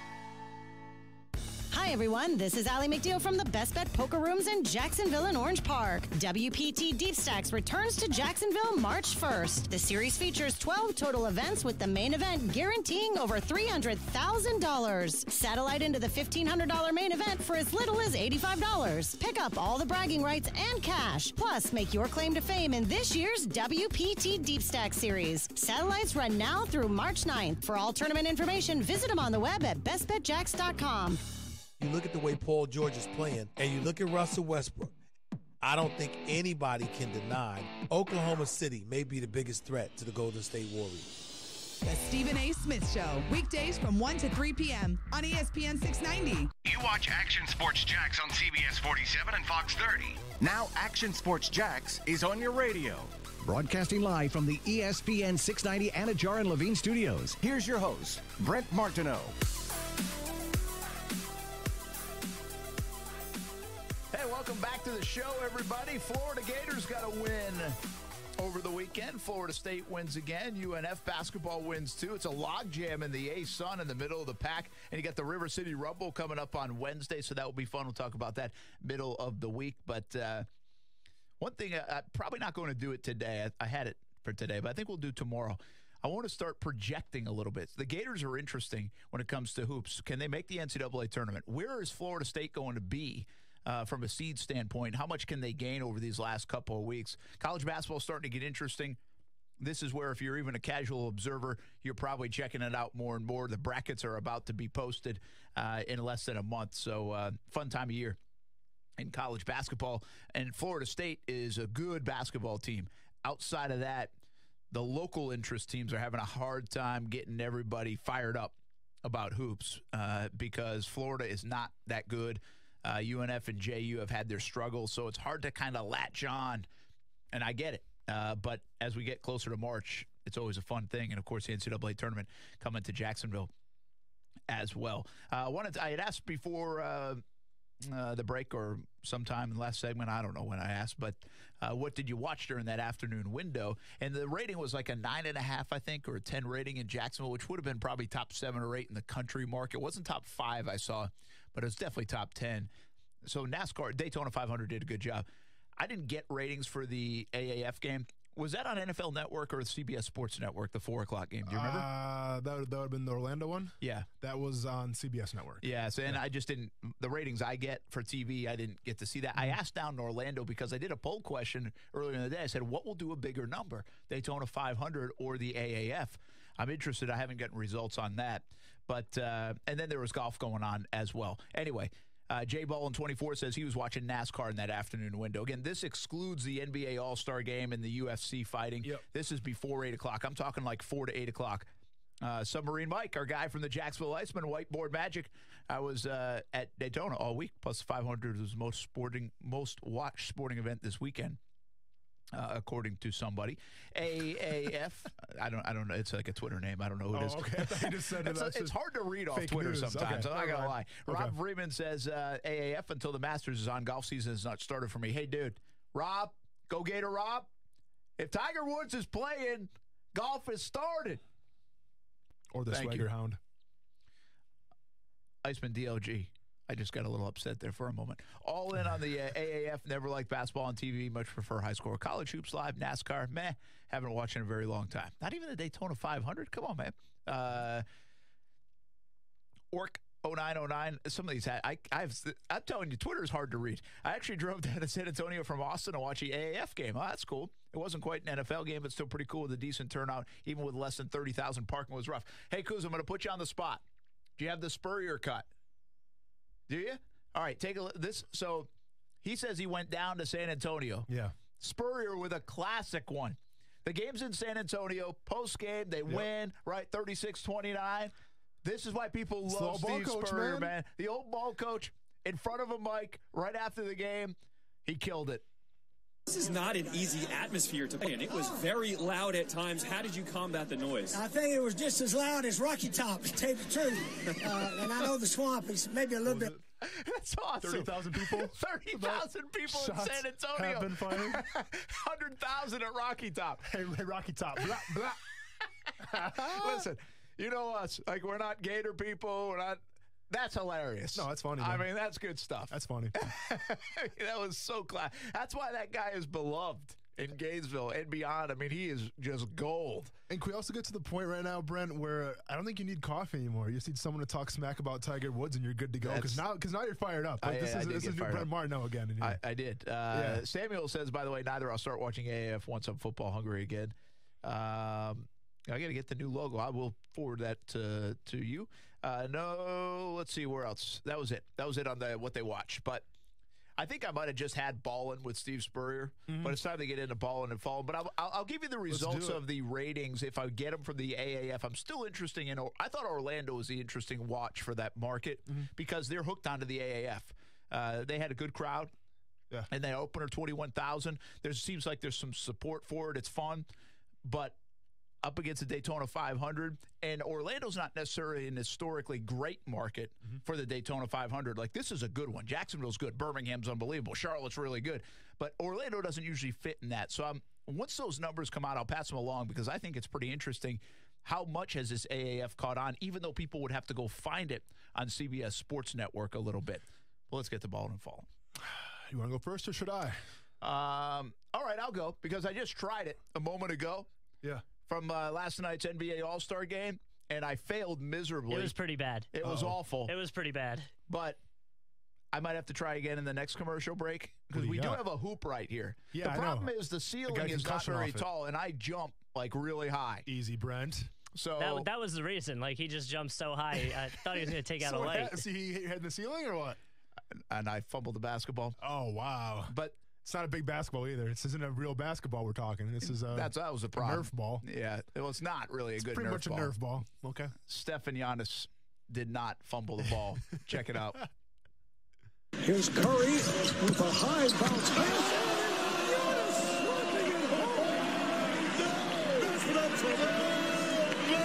Oh, my goodness, his head is in the backboard. That guy is long.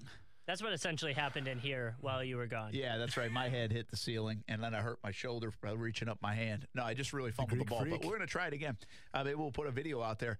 But that was listen, that's what the All-Star Game's there for. Don't complain about defense, people. Don't do it. To watch the athleticism, have some fun, guys laughing and chuckling and trying backyard plays and stuff you would try to do off a 7-foot hoop for us.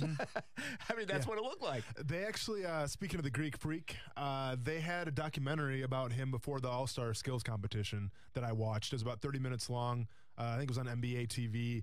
And I'm just talking about his childhood, what he grew up in and everything, and really, really a cool story. I had no idea, and and I followed the Bucks and whatnot, but I didn't really realize like what he went through, or the fact that he basically slept in the gym every single day because he didn't want to walk 8 miles to go back home and then walk back again. So he spent a lot of time in the gym, and then also a problem with his weight where his head coach, because his family didn't come from a lot of money, and I think he has like 5 or 6 brothers and sisters, so they told him that he has to eat more, so he would be eating more than his whole family, and he felt really bad about that because he had to put on weight to play basketball. So just a really interesting story. Yeah, and then the fact that he couldn't bring his family over to Milwaukee when he was playing, so he kind of got homesick, and just a really interesting story with him. But definitely a guy that's probably going to be the future of basketball for sure, if he's not already. Yeah, he's what a talent. And he has the mindset. Well, it sounds like he's got the mindset. He's got a chip.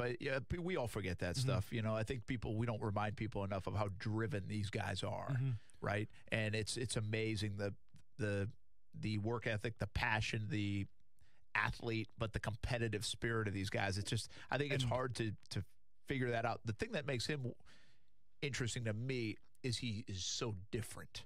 Kevin Durant's different because he's like 7 feet tall and can shoot the three like a 5'10" guy.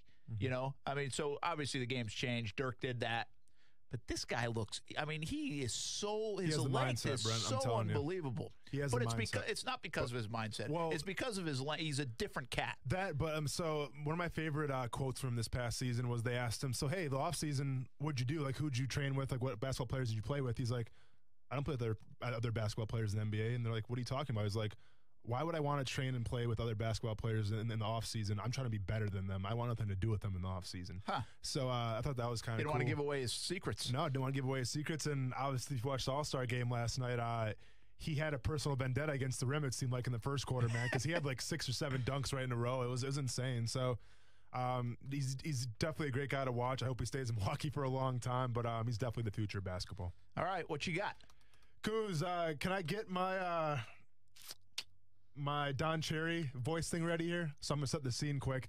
So I had a fan of the show actually reach out to me, and they're like, hey, you know, you're a hockey player, Austin. You used to play hockey. I'm a big NHL fan. Can you put some more NHL stuff on the show? I'm like, well, yeah, I'm sure once the playoffs start, we can kind of get some more stuff going. And I don't usually take requests, but this fan wanted me to comment on the Carolina Hurricanes. Have you seen what's going on with the Carolina Hurricanes? Nah, you brought this up, and I had not seen it. I've actually been to a game where they've done this. Yeah. Yeah. So, long story short, the Carolina Hurricanes. I think I did see this. Yeah. Coos, what do they call it? Surge? It's Surge something? Surge.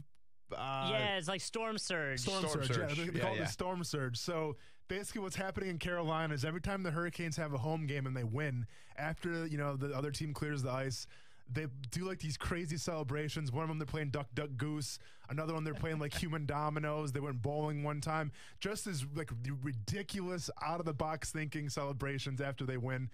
And so a fan reached out to me. He's like, dude, you put on ball and fallen, put it as fallen for sure. I'm not putting it as fallen.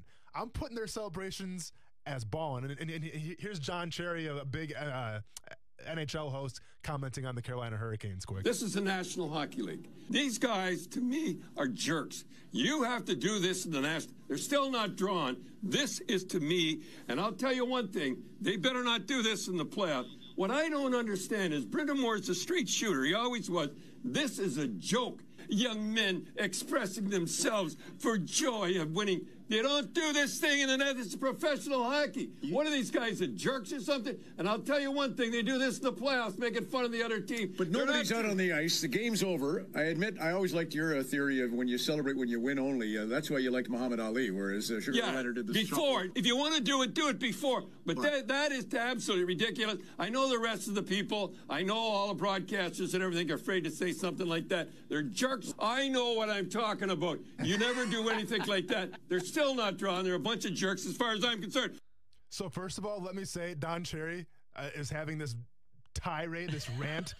I know what I'm talking about. If you watch the video, because Don Cherry wears some pretty crazy things, the guy is wearing a bright navy blue suit coat with gold dragons all over it. It's something out of Affliction. Well, Don Cherry's legendary. If you don't know hockey, from the Canadian channel, TSN, right? Correct. I think it is. Yeah. And one of the biggest personalities down there. But his personality is being different and wearing the Blazers. Yeah. And I mean these like that are falling out of sometimes. the box. So Blazers. His blue blazer was falling. But anyways, getting back to the point, the Carolina Hurricanes. Listen, people are talking about it. The Carolina fans, you know, it's Carolina. It's not a big hockey city. It's the fans, wild. The fans are loving it. When Everyone's they do talking that, about this. And guess what? The stadium goes crazy. Since they've done this, and I forgot like their record, but they've won like 10 of the last 12 games, something like that. So it's working for the team. So Don Cherry, don't sit back here and say, well, this isn't the old-time hockey. You guys, the NHL took away old-time hockey when you stopped with the fights. You know, fights used to be a big selling point with hockey. Well, now, you know, the league's cracked down on it. Obviously, the playoffs start up, fights start to happen again, but you don't see fights in the regular season anymore, hardly. Go ahead, Goose. Here's the other thing, too, that I noticed. So the game we went to, the Hurricanes were, like, winning. I don't even remember the score, but it was, like, 5-0. Like, it was a blowout. Mm-hmm. But fans stayed because they wanted to see how they were gonna celebrate, because they do it different every time. I think the latest one was they did the limbo. Yeah. And then they grabbed their mascot, which is a pig, and pretended he was over a fire. Like, it's awesome. Like, people are staying to watch these games. And even if they're blowouts, they're staying to see how the team celebrates. I'm going to check it out, first of all, because I really I don't have good context on it. I've heard about it, but I haven't seen it. But it's no different from that standpoint than having like a country concert after the game and trying to keep people, you know? But so the best part of this whole story, and I'm not sure if you've seen this, Coos, but whoever's working the Carolina Hurricanes marketing team deserves a raise, because after that whole Don Cherry tirade, he called them a bunch of jerks. Well, their new team shirt that they're selling now, it says Carolina Hurricanes, bunch of jerks on it. And they also changed they're flying off the shelves. They changed their Twitter handle to just say a bunch of jerks. Bunch of jerks. I saw that. That's the part. See, I got in too late. I saw that part of it as well. And I do like the fact that these teams do that more and more. Yeah. Right? That they'll embrace people ripping on them. Yeah. I think did you see that thing, the top 5 like worst NFL to be a football fan in? Yeah. Jacksonville was number 2. In there, Houston was number 1. Yeah. And Houston replied with a response, and it was like, okay. Slow K. Yeah. And, so at least they had fun with it. No, for sure. I like the fact that the teams aren't afraid to do that once in a while, once back and forth or, against some criticism. It does there are some lines that can be crossed. I remember the Rockets' Twitter got in trouble when they were playing the Mavericks. If you remember that, they did an emoji of a horse and a gun. Well, keep in mind, a lot of times those folks that are running that are young. Yeah, they don't realize it's bad. And that's why I was telling you earlier. That's why I almost got banned by or blocked by Hawks Twitter. Like I said, young, inexperienced people. Yep. Slacker. So props to the Carolina Hurricanes, man. You guys keep having fun out there. That's what hockey's all about. So we got to do Fallen. Let's do Fallen when we come back. I thought you were tying it in. Like, I thought Don Cherry was the Fallen part. No, you got another one. His suit coat was the Fallen part. All right, we got some Fallen. We already did Ballin'. Yeah. And by the way, jump in on it. Share your Ballin' and Fallen. Who we missing? Big performances, bad performances over the weekend. Someone chimed in, told me to do this one. I did it, so and we got a talking because of it. Phil, you are welcome. This is Golick and Wingo. NFL insider Adam Schefter is with us. The Jacksonville Jaguars. Tom Coughlin comes out with this statement. Where do you think this is headed? They're going to be exploring other avenues, with them being one of the most, if not the most disappointing team in football, starting at the quarterback position. They'll start there, and they'll branch out, and I would expect that they'll obviously discuss the idea of moving on from Leonard Fournette, as they will with other disappointing players there this offseason. Golick and Wingo, weekday mornings at 6 Eastern on ESPN Radio and ESPN2. Hey, everybody, this is Brent Martineau from Action Sports Jax and ESPN 690. Jenkins Hyundai of Jacksonville is the home of the North American Utility Vehicle of the Year, the 2019 Hyundai Kona. This new crossover utility vehicle is a perfect fit for a family who doesn't need as much room as the Hyundai Santa Fe, but more room than the Hyundai Elantra. Their customer service is top-notch at Jenkins Hyundai of Jacksonville, and you never have to worry about a high-pressure, haggling sales approach to you buying a car. My friends at Jenkins Hyundai of Jacksonville offer the no-risk, no-pressure approach. If you don't absolutely love your new Hyundai, you can bring it back within the first 7 days for your money back. They also offer a lifetime warranty that's good anywhere in the United States. Schedule a test drive today at JenkinsHyundaiofJacksonville.com or just swing by the showroom on Atlantic Boulevard. I'm confident your experience at Jenkins Hyundai of Jacksonville will be just as good as mine has been. Tell them Brent Martineau sent you and drop me a line on social media. Let me know how your experience was at the new Jenkins Hyundai of Jacksonville. Hi, this is Stan Nagel for Energy Seal Foam Insulation. Summer's coming, guys. Remember last year when you were burning up and your electric bill was off the chain? Why not do something about it this year and call Energy Seal to come out and fix your home for you? This summer, cool off that bonus room and really be able to use it. Spray foam insulation really works. Call us today and save 25% off our summer rates. Call 888-306-3626 or look us up on the web, EnergySealToday.com. Call us now, 888-306-3626. We're Energy Seal, sealing in energy and saving you money. Like, your lack of retention is a breathtaking thing that should be among the 7 wonders of the world. I couldn't see the uniform through Devon's smoke. The Dan Le Batard Show with Stu Gatz. Weekdays from 10 a.m. to 1 p.m. on ESPN 690. Hey, it's Mike Golick from Golick and Wingo. You're listening to Action Sports Jax with our friend Brent Martineau on ESPN 690. I have no idea what Austin Lane is doing right now. What's that? Ah, you were sharing Don Cherry's suit. Yeah, the guy's got style, or lack thereof. Hey, a couple of comments I wanted to get to. My man Kenny D, up in Ohio, talking the Jaguars in the Cleveland and Cincinnati markets is Kyler Murray.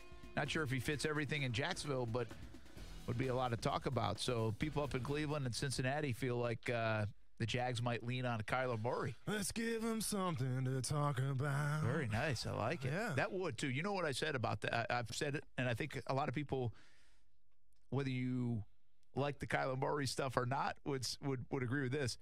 It would be fun around here. No, for sure. Because it would be the talk of the NFL. You'd kind of wonder, is this going to be boom or bust? And so the intrigue sets in. I wouldn't make the pick if I was in that position to do it. It's like I said, we get some primetime games out of it. You can remember what happened when Johnny Football got drafted. Yeah, true. Yeah, the Browns got some primetime. I mean, granted, well, yeah, go along with Johnny this defense. Football had a checkered past, but yeah, go along with this defense and to Kyler Murray. Get some primetime games. Let's do it. Hey, it's a gamble, but if you really believe in something, you'll be willing to gamble. So we'll see what this organization thinks. I just don't see it happening. They're a check-the-box organization at the top, and not a lot of the boxes check on Kyler Murray. Ken also chimed in, too. Brad Doherty co-owns the Ryan Preece car, so thanks for that. We were talking minority in NASCAR, and Preece was running close to the top toward the end of the Daytona 500. So appreciate the thoughts on that. A couple other ones about what they were watching. Mike Carreo says LA Open and the Daytona 500 back and forth. I think there were a lot of people doing that. Back to what the Jags should do. Chris Herman, if they got Foles and I want to see tight end, wide receiver, then all O-line in the draft. All right. 2 tight ends, 2 wide receivers. Submarine Mike has a ballin'. He says Denny Hamlin balled big time coming from me. That's easy, though. Well, he says he's not a fan of Hamlin, but the truth is the truth. You know, the NASCAR fans, they got the people they like. They're loyal, man. There's no in between there. Well, it's funny. Like when I was a kid, obviously I liked Jeff Gordon because it was Jeff Gordon. But I feel like if you're an adult and you like Jeff Gordon back like in my day, you probably got some funny looks from people, especially like Dale Earnhardt fans and whatnot. You know, seriously. And by the way, the creative name for this Twitter handle, Miles Jack wasn't down. Ian Happ is always up. Shout out to Ian Happ. Is there some kind of connotation in there that I just missed? Should I know Ian Happ? Ian Happ's a pitcher. Oh. I think he's a pitcher. Yeah, I think that's who he's referring to. Okay. NASCAR only, he said he watched. Okay. That was a long way to tell you that he watched NASCAR. Are you getting us in trouble here, Brent? What are you talking about? I don't know, but I read it. So Okay. I read it, and then I asked if I was ready to dump. I got nervous. Yeah, I don't know if we should be nervous. Well, I have my apology ready here in case we need it. Yeah, you've got the typed up apology. On behalf of ESPN 690, I'd like to. All right, so Fallon, Brent, I'd like to combine my MMA minute with Fallon if that's possible with you. Do it. Go ahead and give me the green light. Do it because I also have a question for you. Okay. After you do this. All right, so obviously there's a lot of fights over the weekend, and I hyped them up a lot when I was at Daytona 500. Unfortunately, those fights didn't really go the way I had hoped. Matt Mitrione Friday night kicked Karatanov in the nuts, and that ended the fight in 30 seconds. And literally, can I say that? Brent gave me a look. I couldn't say that. What else? I don't know. That caught my attention. Okay, well, yeah, he kicked him in the groin region and ended the fight after 30 seconds. That's probably better. Karatanov actually suffered a hemorrhoid from that kick, by the way, which is ouch. So not good. The Michael Venom-Page, Paul Semtek's daily fight Saturday night. I said there's a lot of hype around it. Obviously, they'd come out swinging. Well, Semtek's Daly lied and said that he would come out and swing because no one else wants to swing with Venom-Page. Well, Daly tried to take him down over and over again, and it was a boring 5-round decision. Michael Venom-Page ended up winning, which is cool because his father passed away and everything like that. You so had set that up Friday. His next fight's going to be with Douglas Lima, which should be actually a real striking battle as opposed to the fake one that we witnessed this past Saturday. And then obviously Sunday night on ESPN, pains me to say it, Cain Velasquez, man, got clipped in about 20 seconds with Francis Ngannou. It sucks. Did he blow out his knee there? So it looked like his knee. He hurt his knee. Well, I think his knee just gave out because he got clipped. See, originally what I thought, got hit. The replay never got hit that hard. So here's the thing. So what I originally thought happened was he went for a takedown and he's got a bad neck, and I thought the way his neck crunched, his whole body just shut down because he's got like a bad spine and whatnot. But then that's a good thing to do. If you have a bad spine, why don't you go fight? I know. And then after seeing some replays, I guess he got clipped a little bit. But I've seen Cain, I've seen Cain take shots from Junior Dos Santos and everybody. So I don't know. It was just it was a crazy thing. Obviously, that sucks. Well, what was your question, by the way? Not yet. I'm not ready. Okay, and then so that that's all fallen. And then the biggest news out of today that I feel like the world needs to talk about more is the fact that Tyson Fury signed a deal with Top Rank Boxing and ESPN. Yeah, explain this to me because what does that mean? You texted me about this and you said not good. You said this could be really bad for boxing. I don't get it. It is bad for boxing. So it's good for Tyson Fury in the fact that he signed with ESPN. So ESPN is owned by Top Rank Boxing, or I'm sorry, ESPN owns Top Rank Boxing. So hence why you see a lot of boxing fights lately on ESPN. It's because it's Top Rank. So Tyson Fury. Stop you for a second. Yeah. It's amazing what ESPN owns. Yeah. I don't think of it that way. Mm-hmm. But ESPN owns that, right? Top Rank Boxing. Yeah. Like, people don't know, but ESPN owns bowl games. Mm-hmm. Like, it's weird to think about it, but they actually own bowl games. No, so they sure. can put them on. Yeah. And anyway, go ahead. So ESPN, obviously added another great fighter. I mean, they probably have the number one pound for pound guy right now, and Lomachenko, but now they added a heavyweight, Tyson Fury, who you guys should know fought Deontay Wilder to a draw. Tyson was dropped twice. He showed a lot of boxing skill. Once again, it was to a draw. We talked to Deontay Wilder in the Super Bowl weekend, and he said, hey, the rematch is going to happen. It's got to happen. That's what the fans want. So the fans, boxing fans, I feel so bad for it, and I'm one of them, don't get me wrong, but we and they get screwed over so much by promotion. So what's going to happen now is the fact that Tyson Fury is going to ESPN, so that means that the Wilder fight is more than likely off now because Deontay Wilder is with Showtime Sports, and it's a fight-by-fight contract. So Showtime's not going to let Wilder go to ESPN, obviously. Well, Fury can't go. So Fury can't go to Showtime to fight Wilder, so that fight's off. So now we have three of the best heavyweights in the world, hands down: Wilder, Fury, and Anthony Joshua in England. Yeah.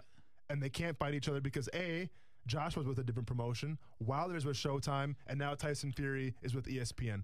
And Brent, you kind of know Tyson Fury a little bit. We listened to a podcast with him, and he's a great dude, great personality and whatnot. That was a good podcast. So my whole thing... But the Joshua dude doesn't want to fight anybody. No. Well, right? So the whole thing with Joshua and Deontay Wilder kind of touched to this too in the Super Bowl is his management is trying to protect him. Because at the end of the day, you're a prize fighter trying to make the most money. But now you got three of the best heavyweight fighters in the world that can't fight each other. And the problem with Tyson Fury with ESPN and Top Rank Boxing, there's no one to fight him. There's not a great stable of fighters right now for him. So the problem with Tyson Fury, too, is the fact that, yes, the guy can talk. He's got a great story. You know, he was in depression. He lost over 100 pounds for the Wilder fight. Yeah. Kind of came out of nowhere. And came back, you know, so it's a great story. He's a guy you could root for. No, definitely a guy you want to root for. If you hear his story, you can root for. He's a great talker, but his downside, and we saw it, you know, with the Wilder fight, is he's not a knockout puncher. Yeah.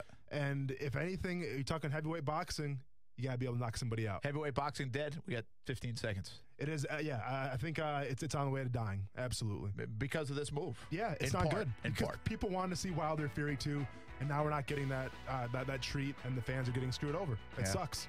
I did not ask the question yet, but I will when we come back. I can't wait. Also, Tim Tebow. Something's gone viral around Tebow. Shocking! Uh-oh. Kids, make sure you listen to this. Coming up next on ESPN 690.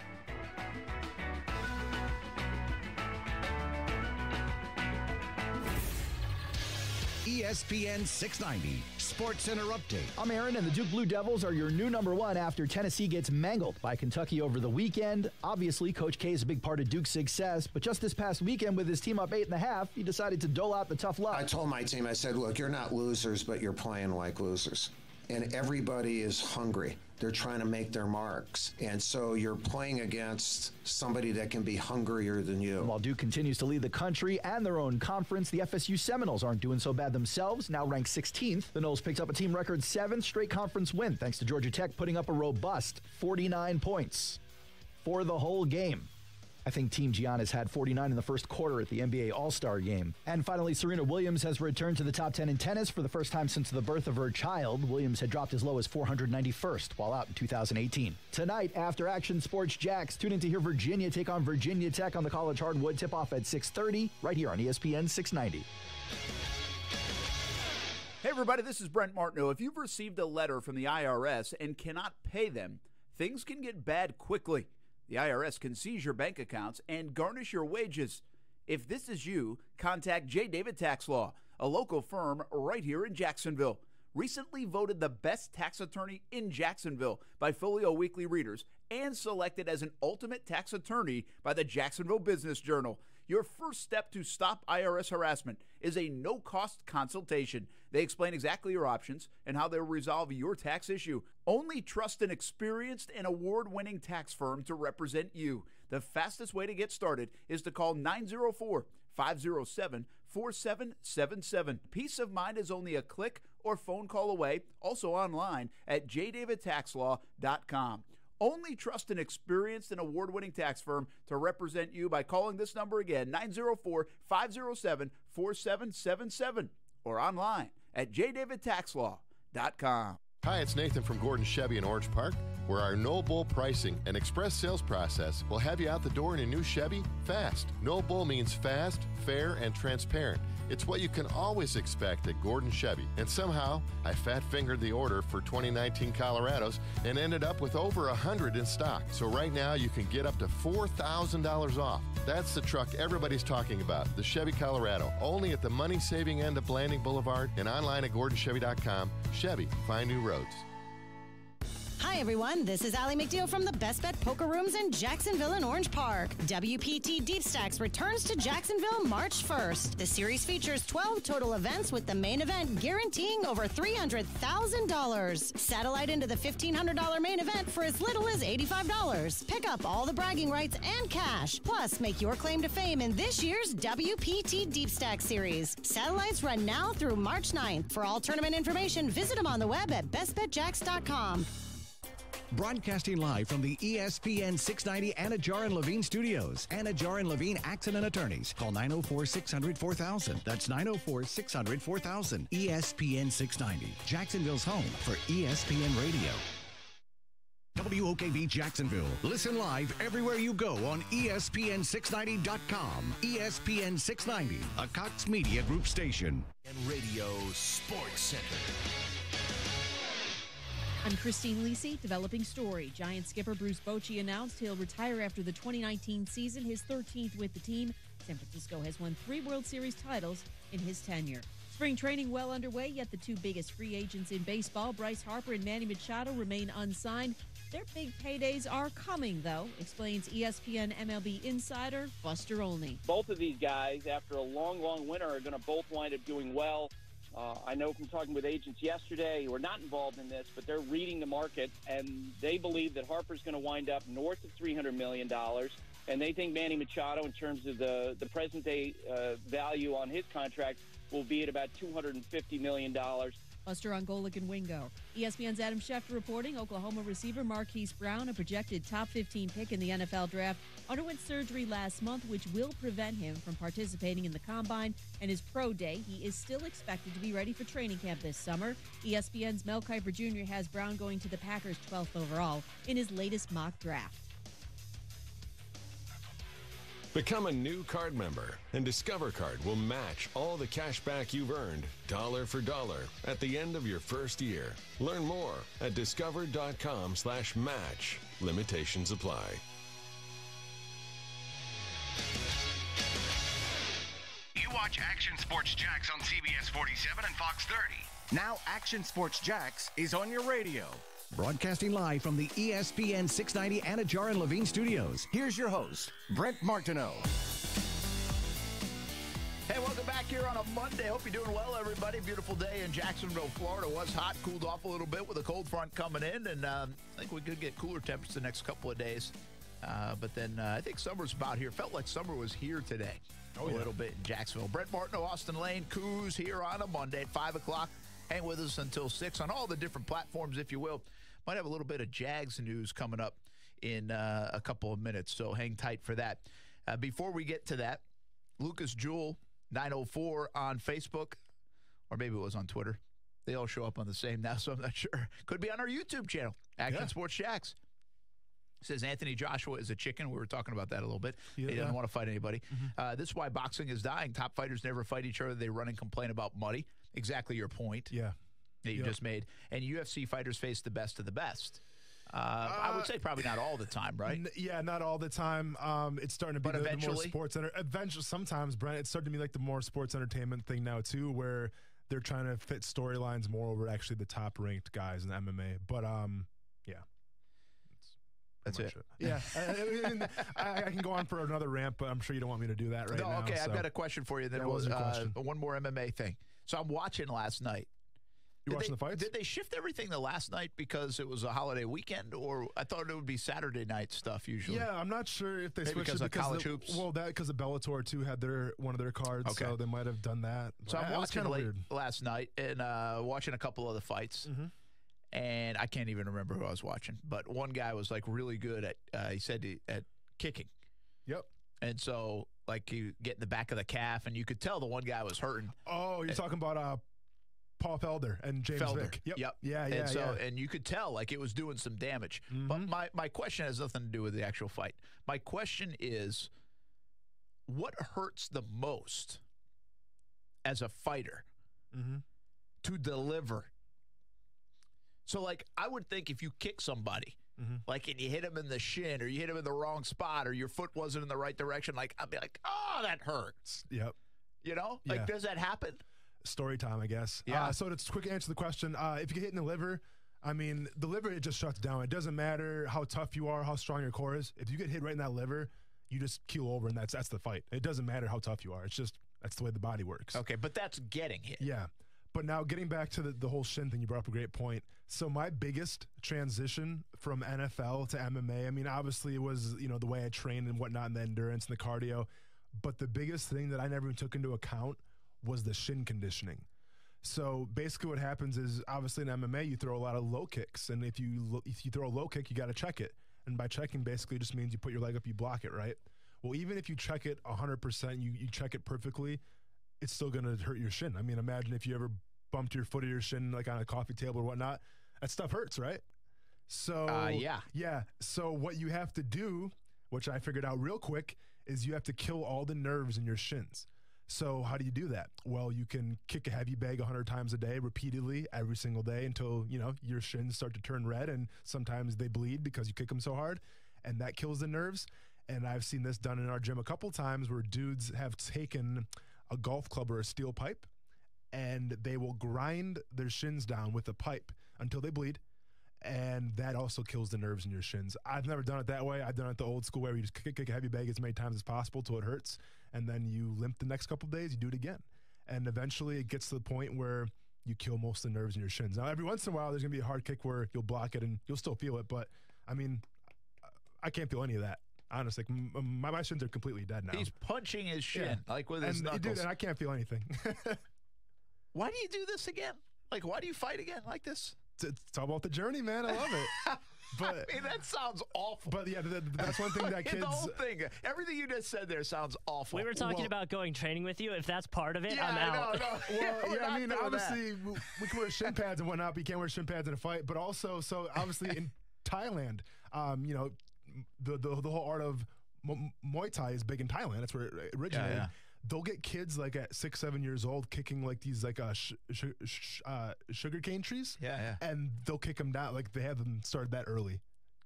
Wow. Kicking trees down. Yeah. Now, I guess that the art of that, the kicking stuff, Muay Thai, yeah, is age old. Oh yeah, I mean it's been around forever. Mm-hmm. I mean, is there any relation? And listen, I'm coming from you here. Mm-hmm. From a total level of ignorance and lack of knowledge. No, you're all good. So I'm going to be. I'm just trying to play. I'm just trying to play. I'm sure there's a lot of people listening. Home in the car exactly. Right now there's a lot of people listening right now. But that don't even have a clue. they might know this. Okay. And so when you see karate or whatever, where they're hitting blocks and they can cinder blocks and all that. Is there an element of that where they've done that with their shins or knees, or do you have any idea? Is there any relationship to that? As in, what do you mean? That doesn't hurt? Oh, yeah, absolutely. It's the same thing. I mean... so they've deadened the tissue? Yeah. And then they also... If you punch blocks over and over again, it's going to build your muscles up, like your bones. Yeah. So, absolutely. And it's funny you brought up the whole blocks thing. So, obviously in the UFC, there's not a lot of rules. But one of the biggest rules in the UFC that's like the biggest debate right now is the 12-6 elbow. You know what the 12-6 elbow is? No. So, basically, it's if I was on top of you or something... If my elbow comes straight up, straight down, so think of like a clock, and it's 12-6. If I was to bring my elbow straight up, straight down, that's actually an illegal blow. And the only reason why John Jones has one loss on his record is because he threw a 12-6 elbow. He was winning, but he threw a 12-6 elbow and got disqualified. And the whole reason why the 12-6 elbow is a thing is because they used to watch, like the old school karate videos of people doing the elbow breaks, and they said, well, if they can do that to a brick or tons of bricks, imagine someone's skull. So that's why the 12-6 elbow got outlawed. Interesting. And now that they're trying to bring it back. So we'll see. That makes sense. Oh, yeah. Let's fracture people's skulls. Let's bring that back. No, it kind of does, Brent, but guys throw from the side, too. I was going to say, it doesn't make a difference. So you can throw like a 10-4? Exactly. Yeah, it doesn't make that much of a difference. Well, coming straight down on your head maybe would. All right. We'll see. Yeah. Interesting, though. Good. That's good. I wanted to ask you that. So I was kind of wondering that shin conditioning, that actually happens. I was thinking of it the whole time. I'm like, so this has to hurt even the person delivering it at times. But good insight. By the way, I never got to my fallen. I'll make it real quick. My fallen was was the Tennessee Vols, which is, it's the second loss of the year. They go from number 1 to number 5. They literally fell in the polls after a loss. But Rick Barnes has done such a good job with that team. Again, I hinted at it. We'll talk a little bit more tomorrow and this week about the NCAA tournament, who to keep an eye on as we get closer and closer to the end of the regular season. Only a few more games left in the A-Sun, a little bit more than that for the SEC, ACC, and then you get in the conference championship time. Really a fun time of the year before the NCAA tournament comes to Jacksonville. All right, I told the kids to stay listening. This should be a ballin'. This has gone viral. Tim Tebow talking over the weekend about playing baseball, why he does it. You know, I'm assuming he was asked the question, aren't you afraid that you might not make it? You know, and love Tim, don't love Tim, tired of Tim, whatever it is in your own mindset. How you could not, if you're a parent at all and you don't think immediately, I'm going to go show my kids this, I would be surprised. So if you haven't seen it yet or heard it yet, here's a listen. You know, it's really trying to keep perspective and not letting other people define you, because they sure do want to. And I try to encourage young people all the time to not let the world or other people, outside sources, define you, because you're always going to have critics and naysayers and people that are going to tell you that you won't, that you can't, that you shouldn't. Most of those people are the people that didn't, that wouldn't, that couldn't. And don't be defined by outside sources. You go after your dreams. Succeeding or failing is not making it to the bigs, or it's not necessarily fulfilling that. It's having to not live with regret because I didn't try. And, you know, I just feel for all the young people out there that don't go after something because they're so afraid of failing, that you're going to live with a lot more regret than you would have if you tried and you failed. And I'm very passionate about that. And I think the reason that a lot of people don't go after things is because how much you will be criticized, and what if I fall flat on my face? And so fear and doubt and all these things creep in, and I just don't believe that's the healthiest way to live. I don't want to have to live with fear or doubt every day, and you know, regardless of what everyone here says about me, that doesn't define me. And I'm so grateful that doesn't define me. There's one thing that defines me, and that's what God says about me. And besides that, I get to go live out my dreams and try to help as many people along the way as possible. Well, Tim Tebow using his platform to spread a message, and that's what he does best. I mean, he uses his platform for a lot of positive things. And, again, wherever you sit on the Tebow front, it's funny. I've seen a lot of reaction to this, and people said, I don't know how you can't like Tim Tebow. I don't think there are people that don't like Tim Tebow. I think there are people that got tired of the amount of coverage of Tim Tebow, not unlike anything that gets over-covered in our society today. I think people, that doesn't necessarily mean they don't like the guy, you know, like the person. They're just tired of the story and tired of the name. Well, that's faded, of course. And it's been interesting to follow his baseball stuff, and we have from the TV side of things. And, you know, there's definitely a buzz around Tebow. But because baseball is so day-to-day and so many games, there's not like you can go to a game and there's not, 20,000 people trying to get Tim Tebow's autograph. Sure. It just depends what game you go to, where you pick it. Now, if he hits the major leagues, it'll be a different story. That will elevate once again. It'll be all over the place. But I want to talk more about this for one moment. Why is Tebow doing it? Is what I kind of came away with after hearing him say it, that little message. And hopefully kids get a chance to hear that, because there's a lot of different ways you can take it in life. And if you have some kids, you should probably share it with them. Tim Tebow with a really good message. But real brief thought on why Tim's pursuing this at this time and still going after it as hard as he is at 31 years old. Next on ESPN 690. Action Sports Jax with Brent Martineau on ESPN 690 is brought to you by Best Bet Jacksonville and Orange Park. Hey, everybody, this is Brent Martineau from ESPN 690 and Action Sports Jax, and we know who the football team of the year is. Yep, the Patriots again. What you may not know is my friends at the brand new Jenkins Hyundai of Jacksonville have the North American Utility Vehicle of the Year. They raise that trophy. It's the new 2019 Hyundai Kona, and this is a super slick crossover utility vehicle. I encourage you to swing by the Jenkins Hyundai of Jacksonville showroom on Atlantic Boulevard and take a look at this new crossover utility vehicle. The Kona is offered in 4 trim levels: the SE, the SEL, the Limited, and the ultimate. Go see my friends at the new Jenkins Hyundai of Jacksonville and schedule a test drive and order the new Konas today. And remember, Jenkins Hyundai of Jacksonville is the home of the 7-day money-back guarantee and offers the limited lifetime warranty. That's good anywhere in the United States. Visit the showroom and visit them online at JenkinsHyundaiofJacksonville.com. There are those who play the blues. Then there's Chicago's electric blues legend, the one and only Buddy Guy.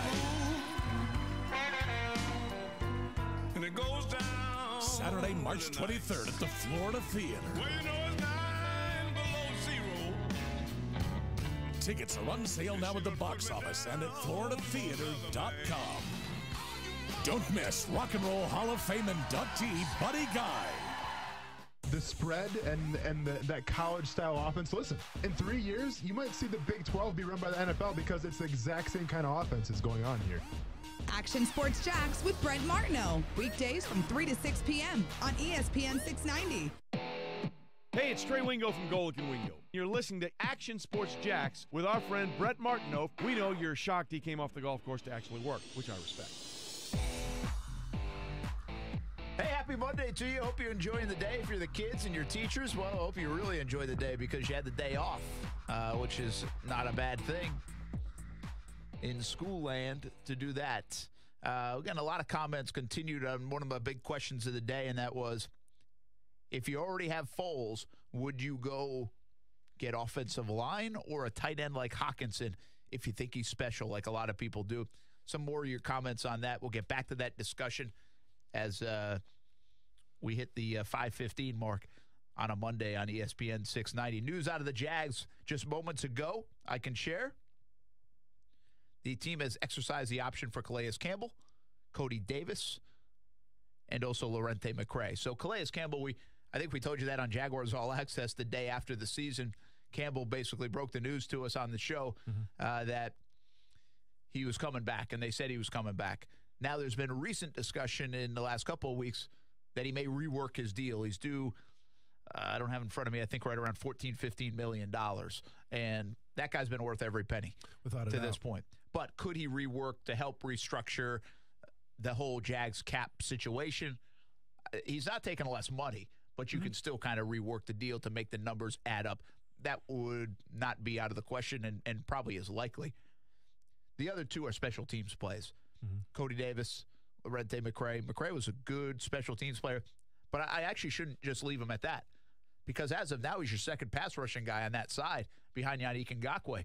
So he might have an increased role on this football team. True. Yeah, I mean, that's a good point. You know, it's funny because we get so caught up on quarterback talk and offensive lineman talk that, listen, as far from an edge rusher is concerned, those pieces are kind of lacking right now. You know, I mean, we got Yannick. I don't think, do we have another? I mean, we don't have another. Well, on that side, yeah, you get Yannick if you think about it. I mean, you have Calais. But, and I'm saying, I mean. And DeJuan Smoot is the big end. Yeah, and obviously Calais. But from an edge I don't consider guy, him an edge rusher. He's a pass rusher. Yes, don't get me wrong, probably the best on the team. But from an edge rusher perspective. Yeah, you're very limited on depth chart. We've had this conversation a little bit. We did a mock draft on TV 2 weeks ago, and I said, don't lose sight of that. Yes, Yannick Ngakoue, but after that, not much. And when you want an 8-man rotation, you know, and I say not much, but I don't think they're sold on Lorente McCray in that spot. You know, I think they could feel like there's more to it. They could get an upgrade. You could have more. You want an 8-man rotation, and right now they really don't. I mean, how much do they trust DeJuan Smoot behind Calais Campbell? How much do they trust Lorente McCray in that role behind Yannick Ngakoue? You know, you weren't keeping Fowler this year and in the future. Regardless. Yeah. But they do get hurt by that because Fowler, you really felt good about when he had to come in, or if you go to a couple of them in that same package, whatever, the NASCAR Lightning package, whatever you want to call it. Yeah. But I think that's a need in this draft that all we do is talk about offense, wide receiver, tight end, offensive lineman, quarterback. Do not be surprised if they take an edge rusher somewhere in those first few rounds. Now, I will be surprised if it's still at number 7, regardless of what they do in free agency at quarterback. As well. But I don't think you can rule it out.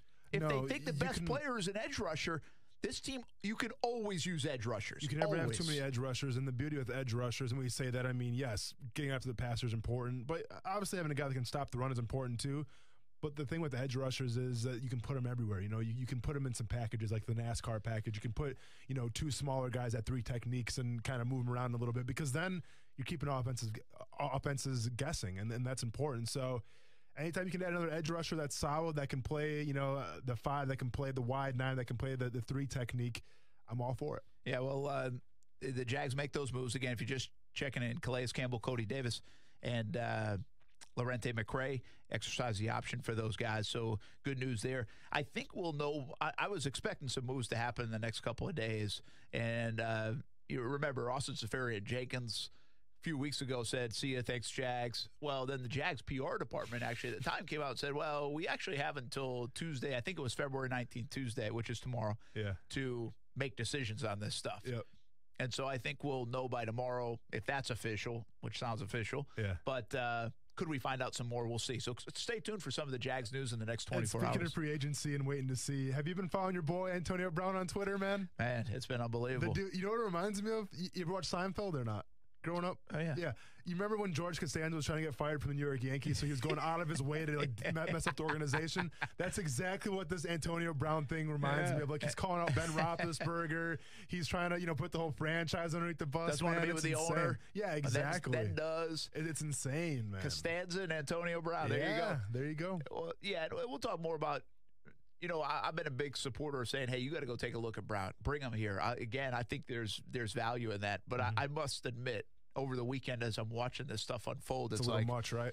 But I always go back to, the dude is super talented. I saw someone tweet today, I forget who it was, but somebody was looking at tape of Antonio Brown.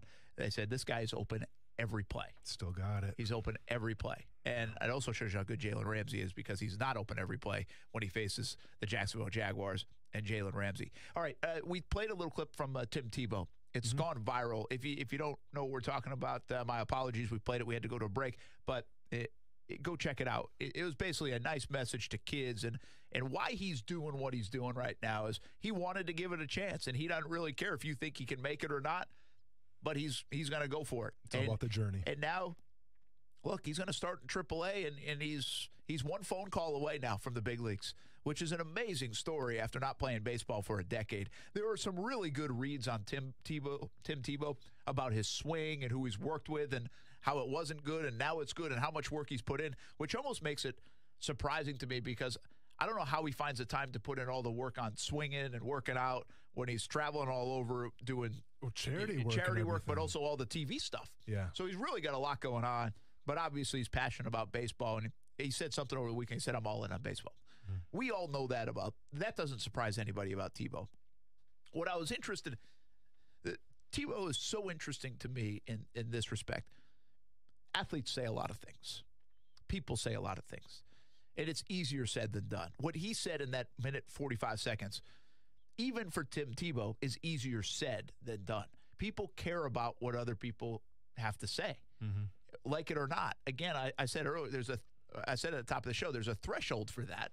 Like, you might not care. What, you didn't like that segment? Fine. I don't really care if you like the segment. I'm going to go on Twitter and let you know about it. You know? But, and then go ahead and rip me. But then there will be maybe there's someday down the road where it's like, what do you mean you didn't like that? Or you're going to say that to me on Twitter? You know what I mean? There's a threshold somewhere in there where it eats you up, where it gets to you. And whatever line of work you're in or whatever you're doing, I think there is. But Tebow, the word conviction comes to mind with Tebow so much. Obviously, he's convicted in his religion, but really just in who he is. That he says stuff in front of a pool of reporters and cameras and microphones that I just don't think people would say and have because it's who he is and what he believes. But a lot of people don't do that. No, right? for sure. They're afraid to say that. Like, well, that's not going to sound good, so I'm not going to say that. Yeah. Right? No, yeah, you're right. All of us, to a degree, might in front of a microphone probably don't say what we would say in our car on the phone. You know what I mean? Yeah. And so I find that part of him very interesting. And his whole message there was fantastic. It was go get it. You know, who cares what people think? You got to try it. Go do it. They're going to tell you no. Don't let them judge you. And don't let everybody else dictate that. But my point in this right here and talking about it is I believe that is harder to do than it's ever been before in this day and age. This is a world this is a big brother world. There are eyes on you at all times. There are cameras on you at all times. There are people that love to rip you down and critique you. And again, you don't have to be Tim Tebow status. You can be, some 10th grader. No, in high school. This can be anybody, literally, right here. We're talking about. So I think it fascinates me, that part of it. I mean, even to a degree, you can relate. I mean, you're going after this MMA career, and I'm sure coming off the Hardy stuff, people say, "All right, you're done, right? Yeah. You're done." So a big part that I took about it too was the fact that he mentioned not having any regrets when it comes to his journey in life, and that's something that I always try to add to myself as well. I mean, thankfully I had a great support system, a great family that always taught me just to be myself. Don't worry what the outside world thinks, and that's so easy to say, Brent. But let's be honest. I mean, especially nowadays where everything's held up to a lens, everything's online. I mean, I try to do that the best as possible. Yeah, sometimes I'll see something that kind of rubs me the wrong way, as anybody does, but. I try to move forward the best I can, but it's funny. I always have this conversation with my family and some of my friends. They always ask me, like, what's your biggest fear? And for a while, I didn't really have an answer, like maybe dying or just leaving behind my loved ones. But honestly, I gave this answer right before I got drafted. It was my biggest fear is to just work in an office every single day, wear a suit and tie, and just live with regret that I didn't chase something with my life. And that's been my journey ever since, so obviously the UFC is the end goal now, and I'm hoping I make it. If for some reason I don't, I'm going to be bummed, obviously, but it's a lot better than sitting in an office, sitting at a job where, and let's be honest, with my mindset, I'm sure I could be successful with anything that I do, but just sitting in an office, looking out the window, wearing a suit and tie, hating my boss, and just wondering, man, I should have chased something else, so I think with the whole don't regret anything, that was big, and that's what I took out of Tim Tebow's speech there. Yeah, I mean, listen, it really is it was a good message. It's an interesting one, but if you break it down, I tweeted it last night. I just said it's so much easier said than done. I mean, it is. Even for Tebow, it's easier said than done. Because let's be honest, that guy lives it. Now you got to give him credit. No, he lives but it. If talking about haters and people trying to bring you down, I mean, I think Tim Tebow's probably got the most haters and people trying to bring him down. So, hey, if that guy can do it and he's strong in his faith, and even if you're not strong in your faith per se, be strong in something. Be strong in your abilities. Be strong in the people around you. And it's going to pay off. And by the way, just because you wanted to go chase something doesn't mean the guy wearing a suit in the office is not. No. By any means, don't. No, I'm not talking any smack to that guy. Hey, Nick, if you're listening, I'm not talking to you, man. Listen, our boss. That was. You got to be careful. Some people jump in; they'll hear you differently. Yeah. That's what it is in radio. I was just protecting you. Yeah, I was getting your blind side there. Yeah. Hey, we got some hot takes, and stay in your lane still. Man, yeah, we got a full day still. Wow, it's next on ESPN 690. ESPN 690 Sports Center Update. I'm Aaron, and don't look now, but the AP Top 25 is out, and there's a new number one in town. The Duke Blue Devils took the top spot as expected after Tennessee got crushed over the weekend. ESPN's Mike Greenberg says now for the hard part. If they lose Wednesday night against North Carolina on ESPN, while it might not really be a huge upset, it will be perceived in a lot of places as a major upset. They take that pressure with them. That's not the half of it, by the way. The ACC currently has, as of today, the numbers 1, 3, 8, 16, 18, and 20th ranked teams in the nation. Easily the toughest conference in the country. And speaking of number 16, your Florida Seminoles brought the defense this past weekend with their 69-47 drubbing of Georgia Tech. Chris Kamaji with 10 points and 12 boards to lead the way for FSU. And Oklahoma wideout Marquise Brown is projected to go in the top 15, which makes him a possible target for the Jags, but they won't be seeing him at the Combine. Brown announcing today his recent foot surgery will keep him out until rookie camps begin. Find all the news you need on any of your teams by going to ESPN690.com. Want to put more presidents back in your pocket? Then get to the President's Day sale going on now at Arlington Toyota. Arlington Toyota has over 1,000 new and used on the lot every day, and every single one of them is discounted with big-time President's Day savings. During the President's Day sale at Arlington, you can buy a 2019 Corolla LE from just $14,888. That's a pre-owned 2019 Corolla LE from just $14,888. And right now, during the President's Day sale at Arlington Toyota, you can buy a 2019 Toyota Highlander from just $28,988. That's a pre-owned 2019 Highlander from just $28,988. You got to check out Arlington Toyota's free iPreCheck service, powered by TransUnion. The easy way to check your credit without affecting your credit score. No Social Security number required. It's the President's Day sale at Arlington Toyota. Shop today in person at 10939 Atlantic Boulevard or online anytime at arlingtontoyota.com. Arlington Toyota is giving away up to $600 in prizes to the first person to track the Toyota. Follow Arlington Toyota on Facebook and Twitter for details and contest clues. David Lane talks about his experience with Southeast Orthopedic Specialists. I've been active my whole life. I grew up here in Jacksonville, played a lot of athletic sports. Over time, my body kind of broke down and I wasn't able to perform some of the activities that I used to. I've had 4 different surgeries at Southeast Orthopedic. I think the staff at Southeast Orthopedic is second to none. The doctors are great. The therapy is second to none. It's been a great experience. Get your body moving again with Southeast Orthopedic Specialists. Find out more at se-ortho.com. Hey, it's Jacksonville's Morning News host Rich Jones. If you're here looking for news, weather, and traffic from News 104.5 WOKV, you need to change your radio preset. We're now only on 104.5 FM. If you're here for all things sports, you are in the right place. This is ESPN 690, Golick and Wingo, Dan Lebitard, Stephen A. Smith, and the home of Action Sports Jax on the radio. The best news on 104.5 FM, the best sports on 690 AM. You watch Action Sports Jax on CBS 47 and Fox 30. Now Action Sports Jax is on your radio. Broadcasting live from the ESPN 690 Anajar and Levine studios. Here's your host, Brent Martineau. Well, the boss man just came in wearing a suit and tie. Sorry, Nick. He actually didn't have a No, he wasn't wearing a tie. Very casual day. I respect it. So this, from your days in Detroit, this would have been, like 2013, 14? This would have been 2013. So here's the story, okay? It says, if you're just catching up with us, Austin just ripped everyone that wears a suit and a tie. Oh, basically, man, yeah. To work.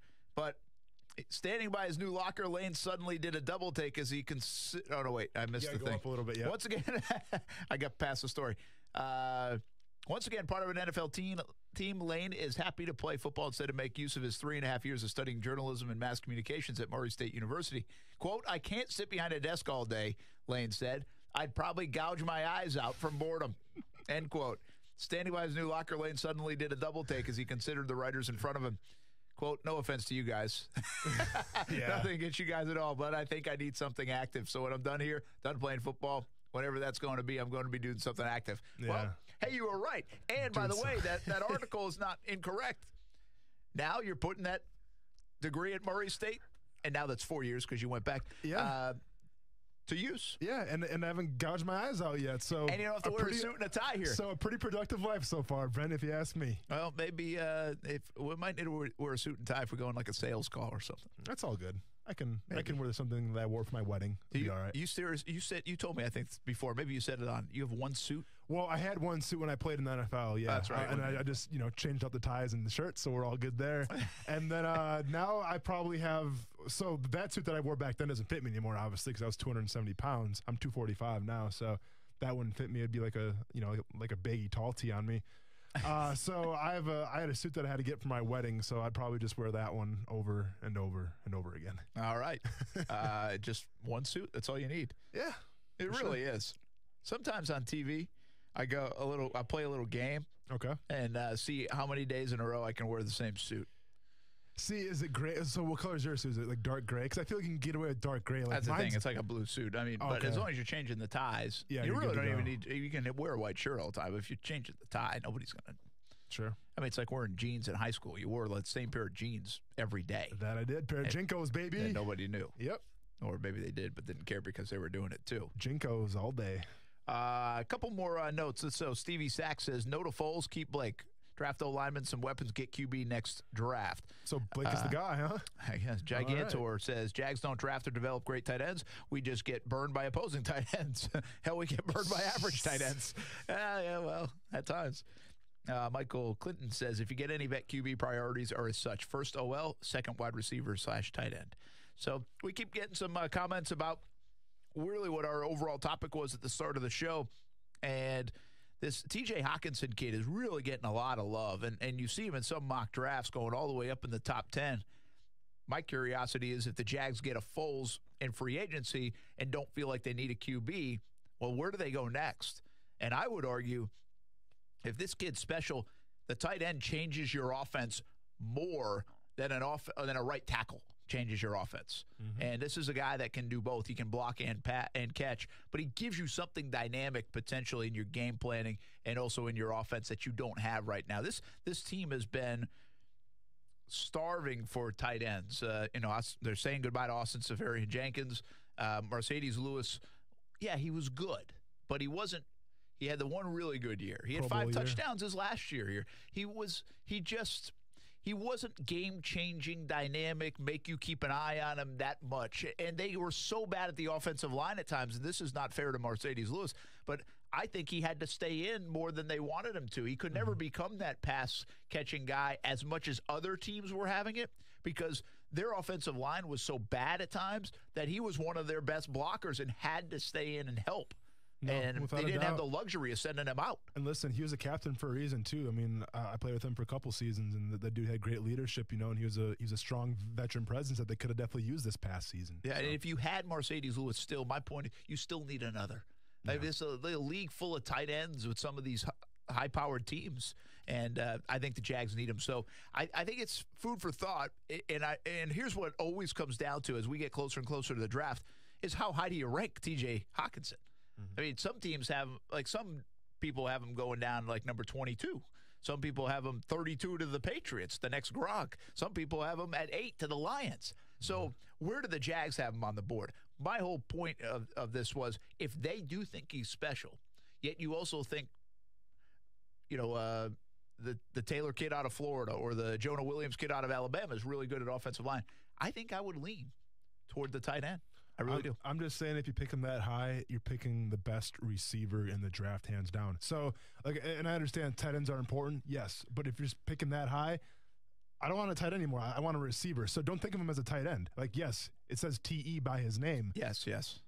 But he's going to be a pass catcher. And that's all I'm going to think about him as. And that's the other part, right? Because Fant's the better pass catcher. He's just a pure pass catcher. He's more of a playmaker guy. So we get it. And that's why I got to be careful. I don't want to oversell Hockenson as this, unbelievable Travis Kelce, even Ertz kind of guy.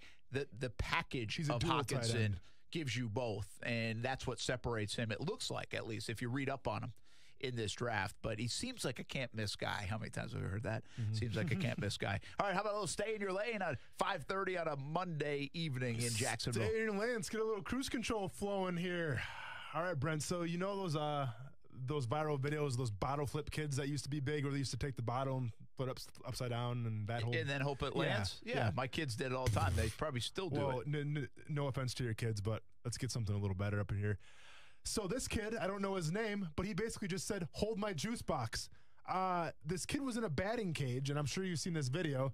The kid's in a batting cage, and it's not like a batting cage where it's chain link fence. It's a net. And the kid hits it off the tee. It goes off the net, somehow lands back on the tee, and obviously the reaction after it was just priceless. But, I mean, what are the odds of hitting a ball off a tee, it bounces off the net, and goes back on the tee? It was unbelievable. One in you have to go see it. 1 in a trillion? I don't know. I have no idea. Somebody will have to give us the analytics on it, but it was amazing. It was insane. It should be the ultimate viral video right there, honestly. And I think it was. I mean, I have no idea how many views it has, but it was pretty good. The kid's reaction was great because he was like, "Oh my God, that just happened!" Yeah, and honestly, it was to the point where I thought it was fake until I saw the kid's reaction. I'm like, "No, that's pretty genuine. I think that was a real video." Yeah, that's good stuff. How about a pump your brakes? Pumping the brakes. We're gonna stay on the UFC a little bit here. Did you happen to see Kron Gracie? No. So obviously, Brent, you're starting to learn MMA a little bit. I am. With a last name like Gracie. What does he have? What do you think? What kind of discipline does he have? Oh, man, I have no idea. Gracie? Jiu-jitsu. He's got good jiu-jitsu. I obviously am not caught up enough yet. Yeah, so... Ask me again in like 3 weeks. I think I'll be better. Yeah, so note to yourself, the Gracies are really good at jiu-jitsu. But anyways, so he ends up choking Alex Carreras out. Obviously, Kron Gracie's kind of the next breed of jiu-jitsu fighter. A lot of hype around him. Had a great fight for a first UFC appearance. That's all fine and dandy. Well, why is he pumping his brakes? Well, his thoughts on what the Earth is all about. If you thought flat Earth was crazy, listen to what he thinks. And I quote, "We all have eyes. Eyes are the center of everything. It's the opening for you in this world." This is an actual quote, by the way, that he did in an MMA interview. "You have an eye. You have the shell of the eyelid. You have the color, and you have whatever the F is holding it." Obviously, I censored the F part. Thank you very much. So we are big. So we are on the big eye. And the color is the universe that we live in, and it is the dome. The Earth is the eye, and the lid is the universe. The universe is just a bunch of eyes. And, yeah, pump your brakes. Wow. I mean, this got deeper than, I mean, there was, whatever Mike Tyson used to say made that sound like. So, first of all, the UFC is not drug testing whatsoever anymore, apparently. And, number two, I thought flat Earth was bad, but now I guess the big thing is the Earth is actually an eye. So there you go. Take it for how you want it. Thanks for pumping the brakes. Is the Earth an eye? The only thing I can think about, and I don't know if either of you are going to be able to relate to this, but I can only think about the SpongeBob episode where Patrick comes home and there's a bunch of eyes under his rock, and he just says, "Who are you people?" Yeah, I know what you're talking about. So I can't relate. You don't watch SpongeBob? Huh? No. That's a shame. I have no idea. But so do you watch SpongeBob because of SpongeBob or because of the little dude? Well, I used to watch SpongeBob just because of SpongeBob. I have an excuse, and now I watch it because of the little dude. So both. Hey, Goose, what's the takeaway from All-Star Weekend? I think it was fine. You know, it's All-Star Weekend to me is like it's an interesting thing to just see all the cool players, like all the big-time players come together and perform. But, you know, for the most part, everyone always finds the dunk contest disappointing. There were some cool spots. And, yeah, some, you know. But listen, what are those guys supposed to do? Right. Well, I mean, what else can they do? They're trying they're trying like heck to do it, and then other people say, "Well, they never can make the first attempt." Well, that's because they're trying to do stuff that's never been done before. I think it just sucks because they're a bunch of no-namers. Like, did you see? So Giannis went on Twitter and said he's interested in doing the dunk contest. I saw that. Donovan Mitchell then responded and said, "Hey," which by the way, I'm sure his agent's like, "Yeah, hey, that's cool and everything. Gonna need you to pump your brakes a little bit because you're not getting hurt here. So no, you're not gonna do dunk contest. But that'd be pretty cool to see some actual real name players. You know? That's the thing. The guy, DiHallo, I believe that's how you say his name, who won the dunk contest. I'm having trouble saying his name. He plays, I think, maybe 10 minutes a game. And in the last 10 games, I looked it up, he was inactive for 4 of them. Listen, I agree. They got to get the big guys. But, I mean, when LeBron James has never participated in the dunk contest. Not going to do it, yeah. Well, that hurts it. He's the biggest name in the game, and he can dunk like a son of a gun, and he's never been in it. And then Joe Harris went in the three-point contest? Who... People are watching that Joe Harris looks like a creative player from NBA 2K. You start out with him. That's what he looks like. No offense to him. I liked that because he was the one that they didn't want to put in. He was the last one that they threw in on this list, and he just came out and showed everybody I can shoot a three. And do I know what broke my heart most about the All-Star Weekend? The whole thing. What? Did you see Ray Allen go 0 for 5 from the three-point line for charity? Hey, he said, "Screw these kids, not brick." Got to brick all of them, man. Oh, that was so bad. So much for all that time in the gym. That broke my heart, Ray. Oh, and the kids are suffering from it. Come on, man. All right, if you could pick 2 guys to go to the dunk contest next year, who would it be?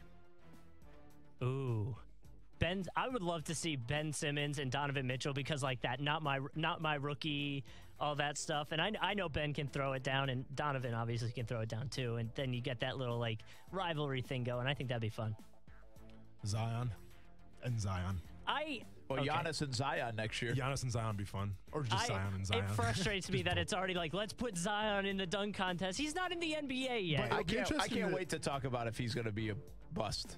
I'm going to say Zion and John Morant, Murray State, stand up. Let's go. He's got some hops, too. He's got hops, man. Not even there. That might not be bad. Yep. Hey, Some hot takes, and we'll give you the Jags news if you missed it. We already gave it to you at the top of the hour, but we'll give it to you again. What just went down in the last hour at Jags headquarters. That's next on ESPN 690.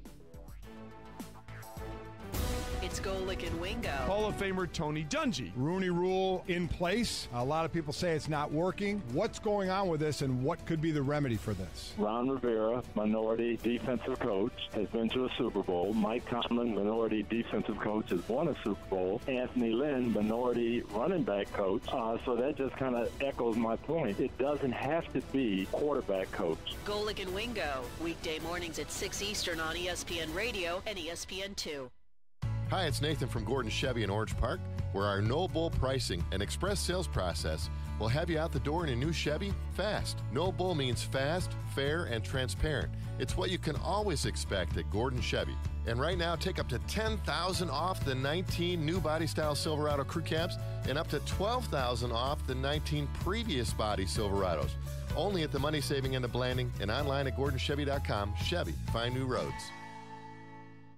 The 2019 Harrell and Harrell Performance Studio is here, and it's better than ever. It's your chance to meet the personalities on the new ESPN 690. Sit in the front row and ask your questions to athletes in town, sports analysts, and experts. You'll be able to see them in person. It's going to be the best year yet. So listen to ESPN 690 for your chance to win your way in throughout the year. It's the Harrell and Harrell Performance Studio. Brought to you by Harrell and Harrell. If Dell Demps had moved, Anthony Davis is general manager for the New Orleans Pelicans, he would have been fired. You know, you had teams in smaller markets on the phone calling him, imploring him not to capitulate to the demands. The Stephen A. Smith Show, weekdays from 1 to 3 p.m. on ESPN 690. Now, back to Action Sports Jax with Brent Martineau on ESPN 690 and ESPN690.com.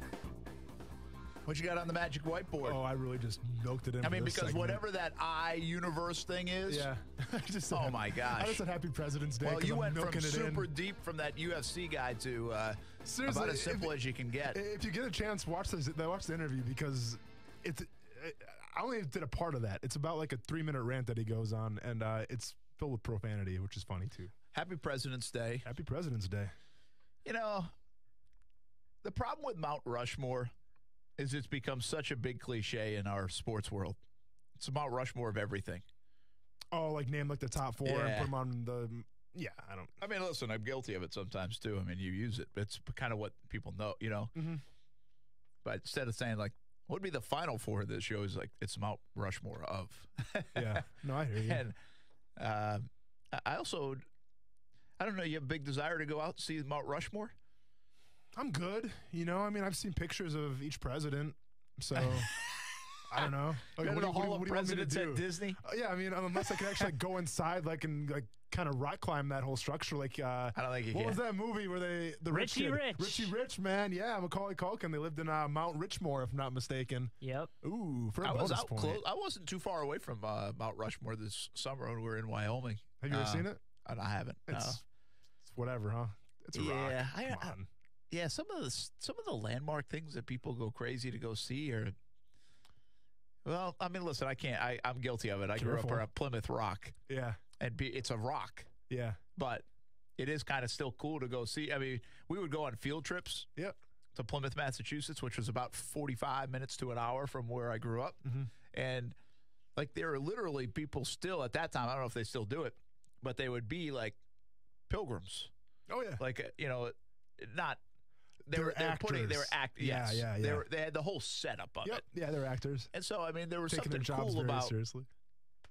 What was it? Would have been 1620, I think. Yeah, was, churning some butter and whatnot. Yeah, they would do all that stuff. Yeah, we had one of those. Like I remember that from elementary school. Yep.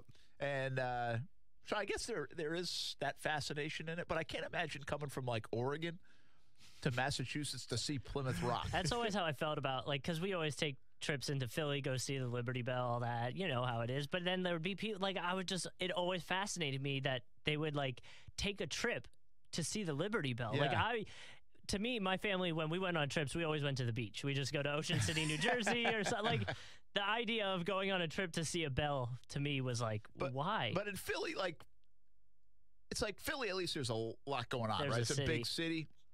I mean, some of these places are in the middle of nowhere, and you go, and that's all you do.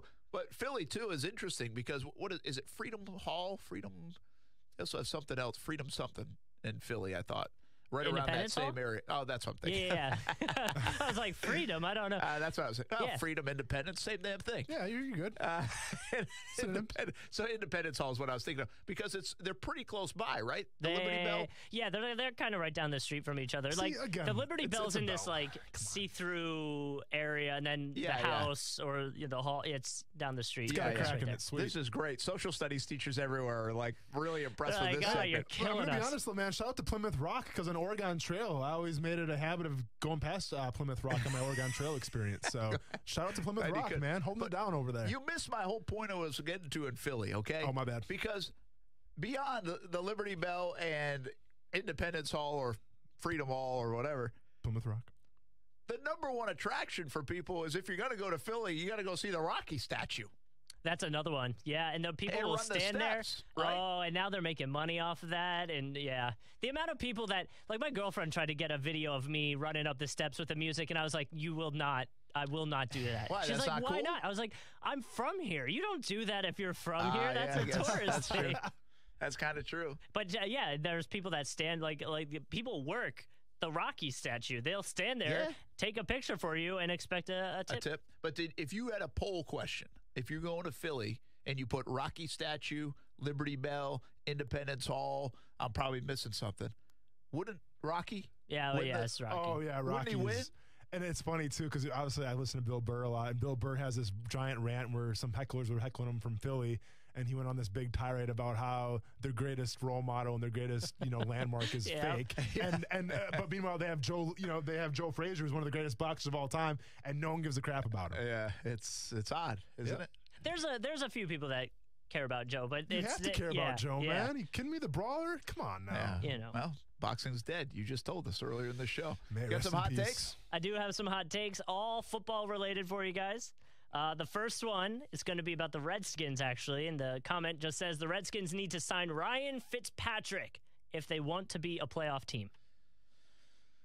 They might need to sign Ryan Fitzpatrick. That actually might be a good landing spot for a team like the Redskins. I think that are going to have some dollar issues at QB because of Alex Smith. And I will say this about all the quarterbacks that have played at Washington. Much like Jacksonville, I put Baltimore sometimes in the same breath. The Bills? Nah, not really. I say like Baltimore, the Jags, the Redskins. Maybe the Dolphins are a little bit like this without Jarvis Landry now. But who do they have? Who gets you excited? On the Redskins? On the offense. I don't know. Like if you're a quarterback. A 75-year-old Vernon Davis and is it Reed still there, tight end? Yeah, but he's always hurt. He can't stay he's healthy. Always hurt, yeah. But you're right. He's a very talented player, but he's always hurt. They got Crowder. Yeah. Jinx. Yeah. I mean, that's the first jinx we've ever had on the radio. They have an 80-year-old Adrian Peterson. I don't know. Yeah, I mean, and Peterson, listen, he outperformed. I'm exaggerating. But my point is, like, for even Kirk Cousins, for what he did there, he didn't have a lot around him. And Alex Smith wasn't going to have a ton around him. And now we'll see if they can put – Washington needs to do the same thing. Whatever they do at quarterback, they need to find some weapons. So that's my take on Fitzpatrick. I'm saying no, they won't go to the playoffs. Hey, listen, Fitzpatrick, when he played in Tampa, didn't really have a running game either. I mean, towards the end of the season, Peyton Barber kind of came on a little bit, but at least in Tampa Bay, they had receivers. They had Mike Evans, they had Deshaun Jackson, Adam Humphries. Washington, not so much. So I think to rely on guys like Jamison Crowder, Jordan Reed, who's had the injuries. He's doing a lot of yoga, I saw, but not sure that's going to help you out. And then Vernon Davis, who's up there as well in age. They just need too many weapons that they don't have right now. All right, this is a scenario one, so you guys can pick which side you want to be on. But would you rather have 2 minutes? Oh, there's 2 minutes left in a game, a 4-point game. Would you rather have your team trailing, needing 75 yards for a touchdown drive with 2 timeouts, or be on the defensive side of that same scenario? Yeah, it's a good question. I feel like one, it depends who's your quarterback and who's your offense, who's your defense. And so you really have everybody on this. But listen, as much as I like to argue the other side sometimes, I can't see why you wouldn't want to have the lead with 2 minutes to go and try to prevent a team from scoring. I mean, it is not. Now, you asked me that question in Arena League, and I might answer it differently. The NFL might be scoring more and the scoreboard lighting up a little bit more, but it's not yet that. I mean, I would still rely on a defense. There's a lot of execution that needs to take place to go 75 yards in a couple minutes. Unfortunately, I agree. And Kuz, you said there's going to be like really super spicy hot takes today, and these are mild at best. Wow. But anyways, it's killing you. So I'm also going defense for this simple reason. If I'm a coach, I'm putting my defense out there because I'm confident in my coaching abilities. The thing with defense is if those 11 guys, everyone does their job, the defense wins. On offense, if every one of those guys does their job, they don't always succeed. So I'm going to put the defense out there. What do you mean? Why is that? Because if a defense makes a mistake, then offense scores. Oh, you mean like a slip up or something like that? Yeah. So like you're saying like you can still standpoint. execute on offense, but if the defense does everything right, you're it probably doesn't not. matter. Exactly. So if everyone does their job on defense, That's kind you of an win the interesting game. viewpoint. Like if all 22 players on the field do their job, the defense is supposed to win. But that's me coming from a defensive philosophy, right? So I'm gonna have to think about that. Think about it. Hey, maybe put that on the poll or something. I don't know. I'm gonna have to think about that. Yeah, we'll go do some homework and bring it back to me tomorrow morning. Well, we'll talk about it. And the reason being is because even if I put it on the poll question, they'll be like, well, who's my quarterback or who's my 11 guys on offense, who's my guys on defense? That's nothing to do with it. If everyone does their job on offense and defense, the defense will win. Well, that's the hottest take yet. Yeah, how's that for a hot take? There I you literally go. just came up with that out of my mind in a second. And All right, next, they're spicy next one. layers. So much so we don't know if he made it up or not. Next hot take. Next hot take. If all guys on the field do their job, no. The next what are these hot takes or not takes? Because let's go. The next one. Spiciest. If the Dolphins draft Kyler Murray, the AFC East has the most interesting set of starting quarterbacks in 2019. That's Brady, Darnold, Murray, and Josh Allen. I will. I'll come with you and say, yeah. I mean, listen, Darnold. Thanks for getting to this too, because that way we can bring up the Bills and Josh Allen. You see, he said, "You still think I'm trash, Jalen Ramsey?" My guess. I was thinking about how Ramsey would interpret that. I'd be like, "Yup."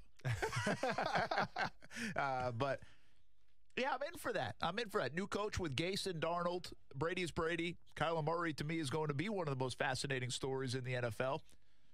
Name me a better division. Nope. You going to the AFC West? Good call. Yeah. I was thinking you might. Yeah, so Patrick Mahomes, obviously. Need I say more? He's pretty good, won the MVP.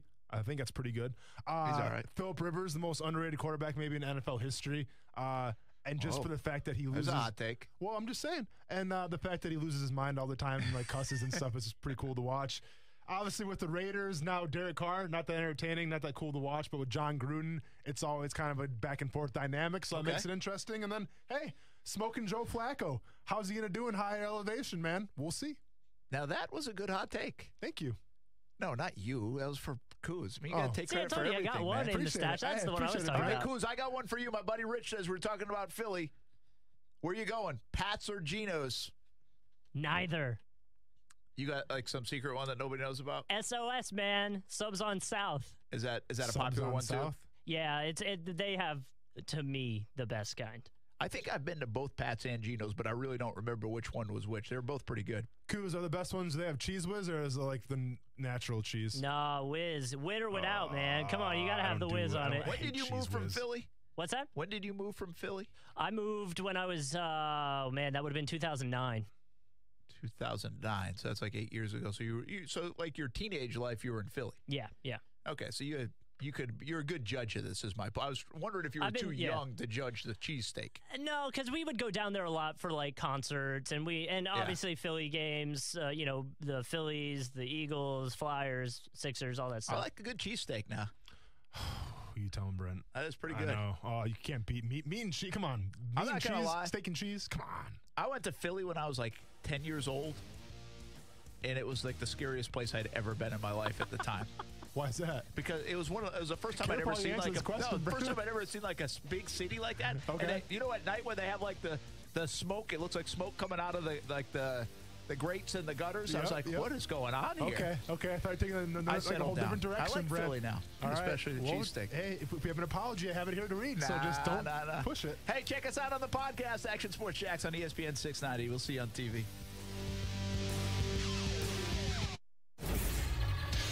ESPN 690 Sports Center Update. I'm Aaron, and the Duke Blue Devils are your new number one after Tennessee gets mangled by Kentucky over the weekend. Obviously, Coach K is a big part of Duke's success, but just this past weekend with his team up 8.5, he decided to dole out the tough love.